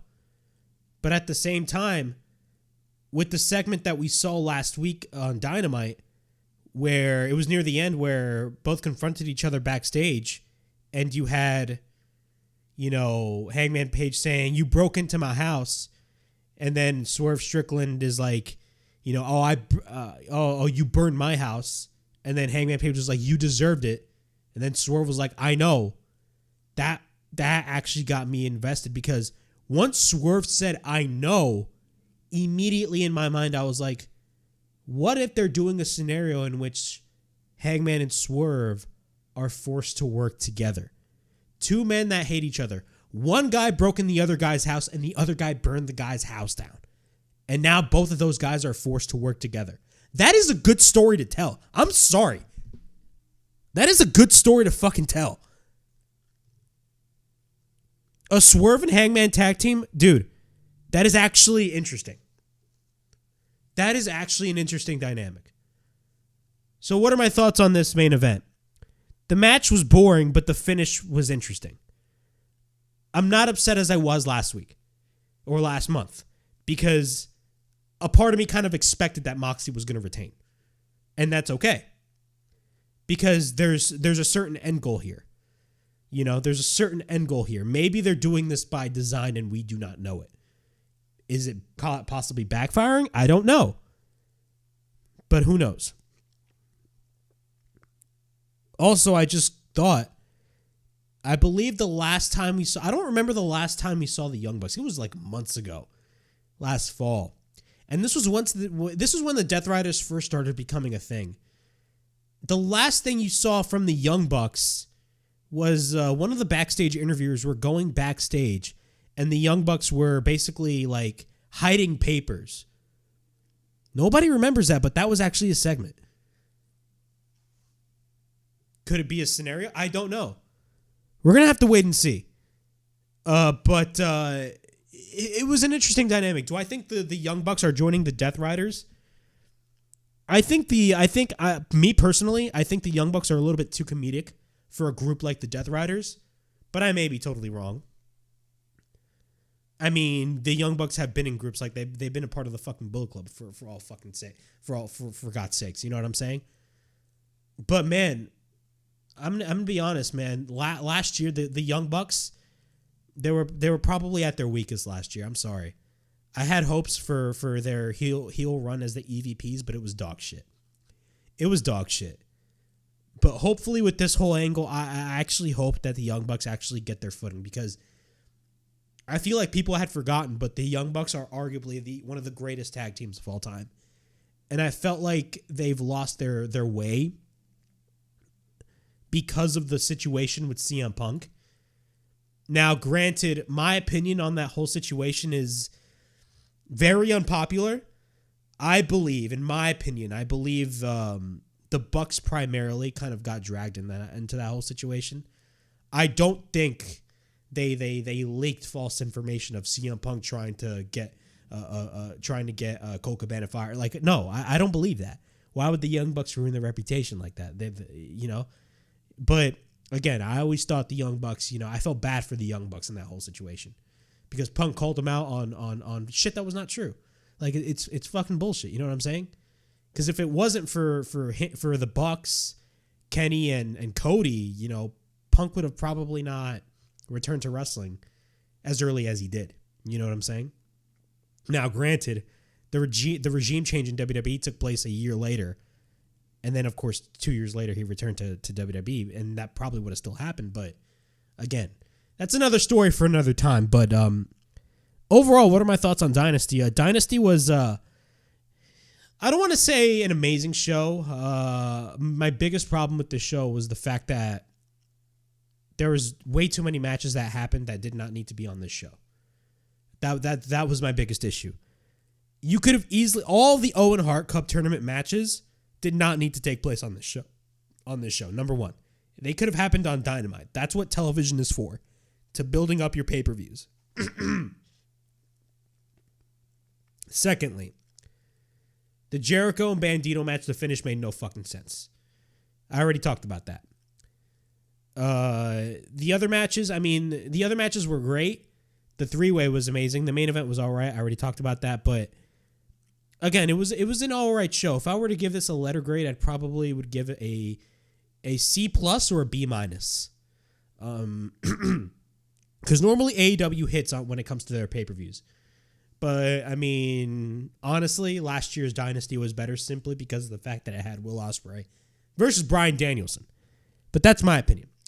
But yeah, that was my live stream on the Dynasty pay-per-view. Thank you guys all for joining this live stream. This show is freaking long, man. 4 hours and 10 minutes we were live. And we came in late, by the way, because I had some technical difficulties. But yeah, that was my Dynasty live stream. Please like, subscribe, comment down below. Push that bell for notifications. I'm on the lookout for more videos right here on the Wrestle Havoc channel, in which we discuss everything in and outside of the squared circle. Make sure to like and subscribe for more content. And, as the freaking referee would say, ring ring that damn bell for more notifications. And as always, it is yours truly, Flamin' Ricky DeRays, signing out. I'll see you guys all later. Peace.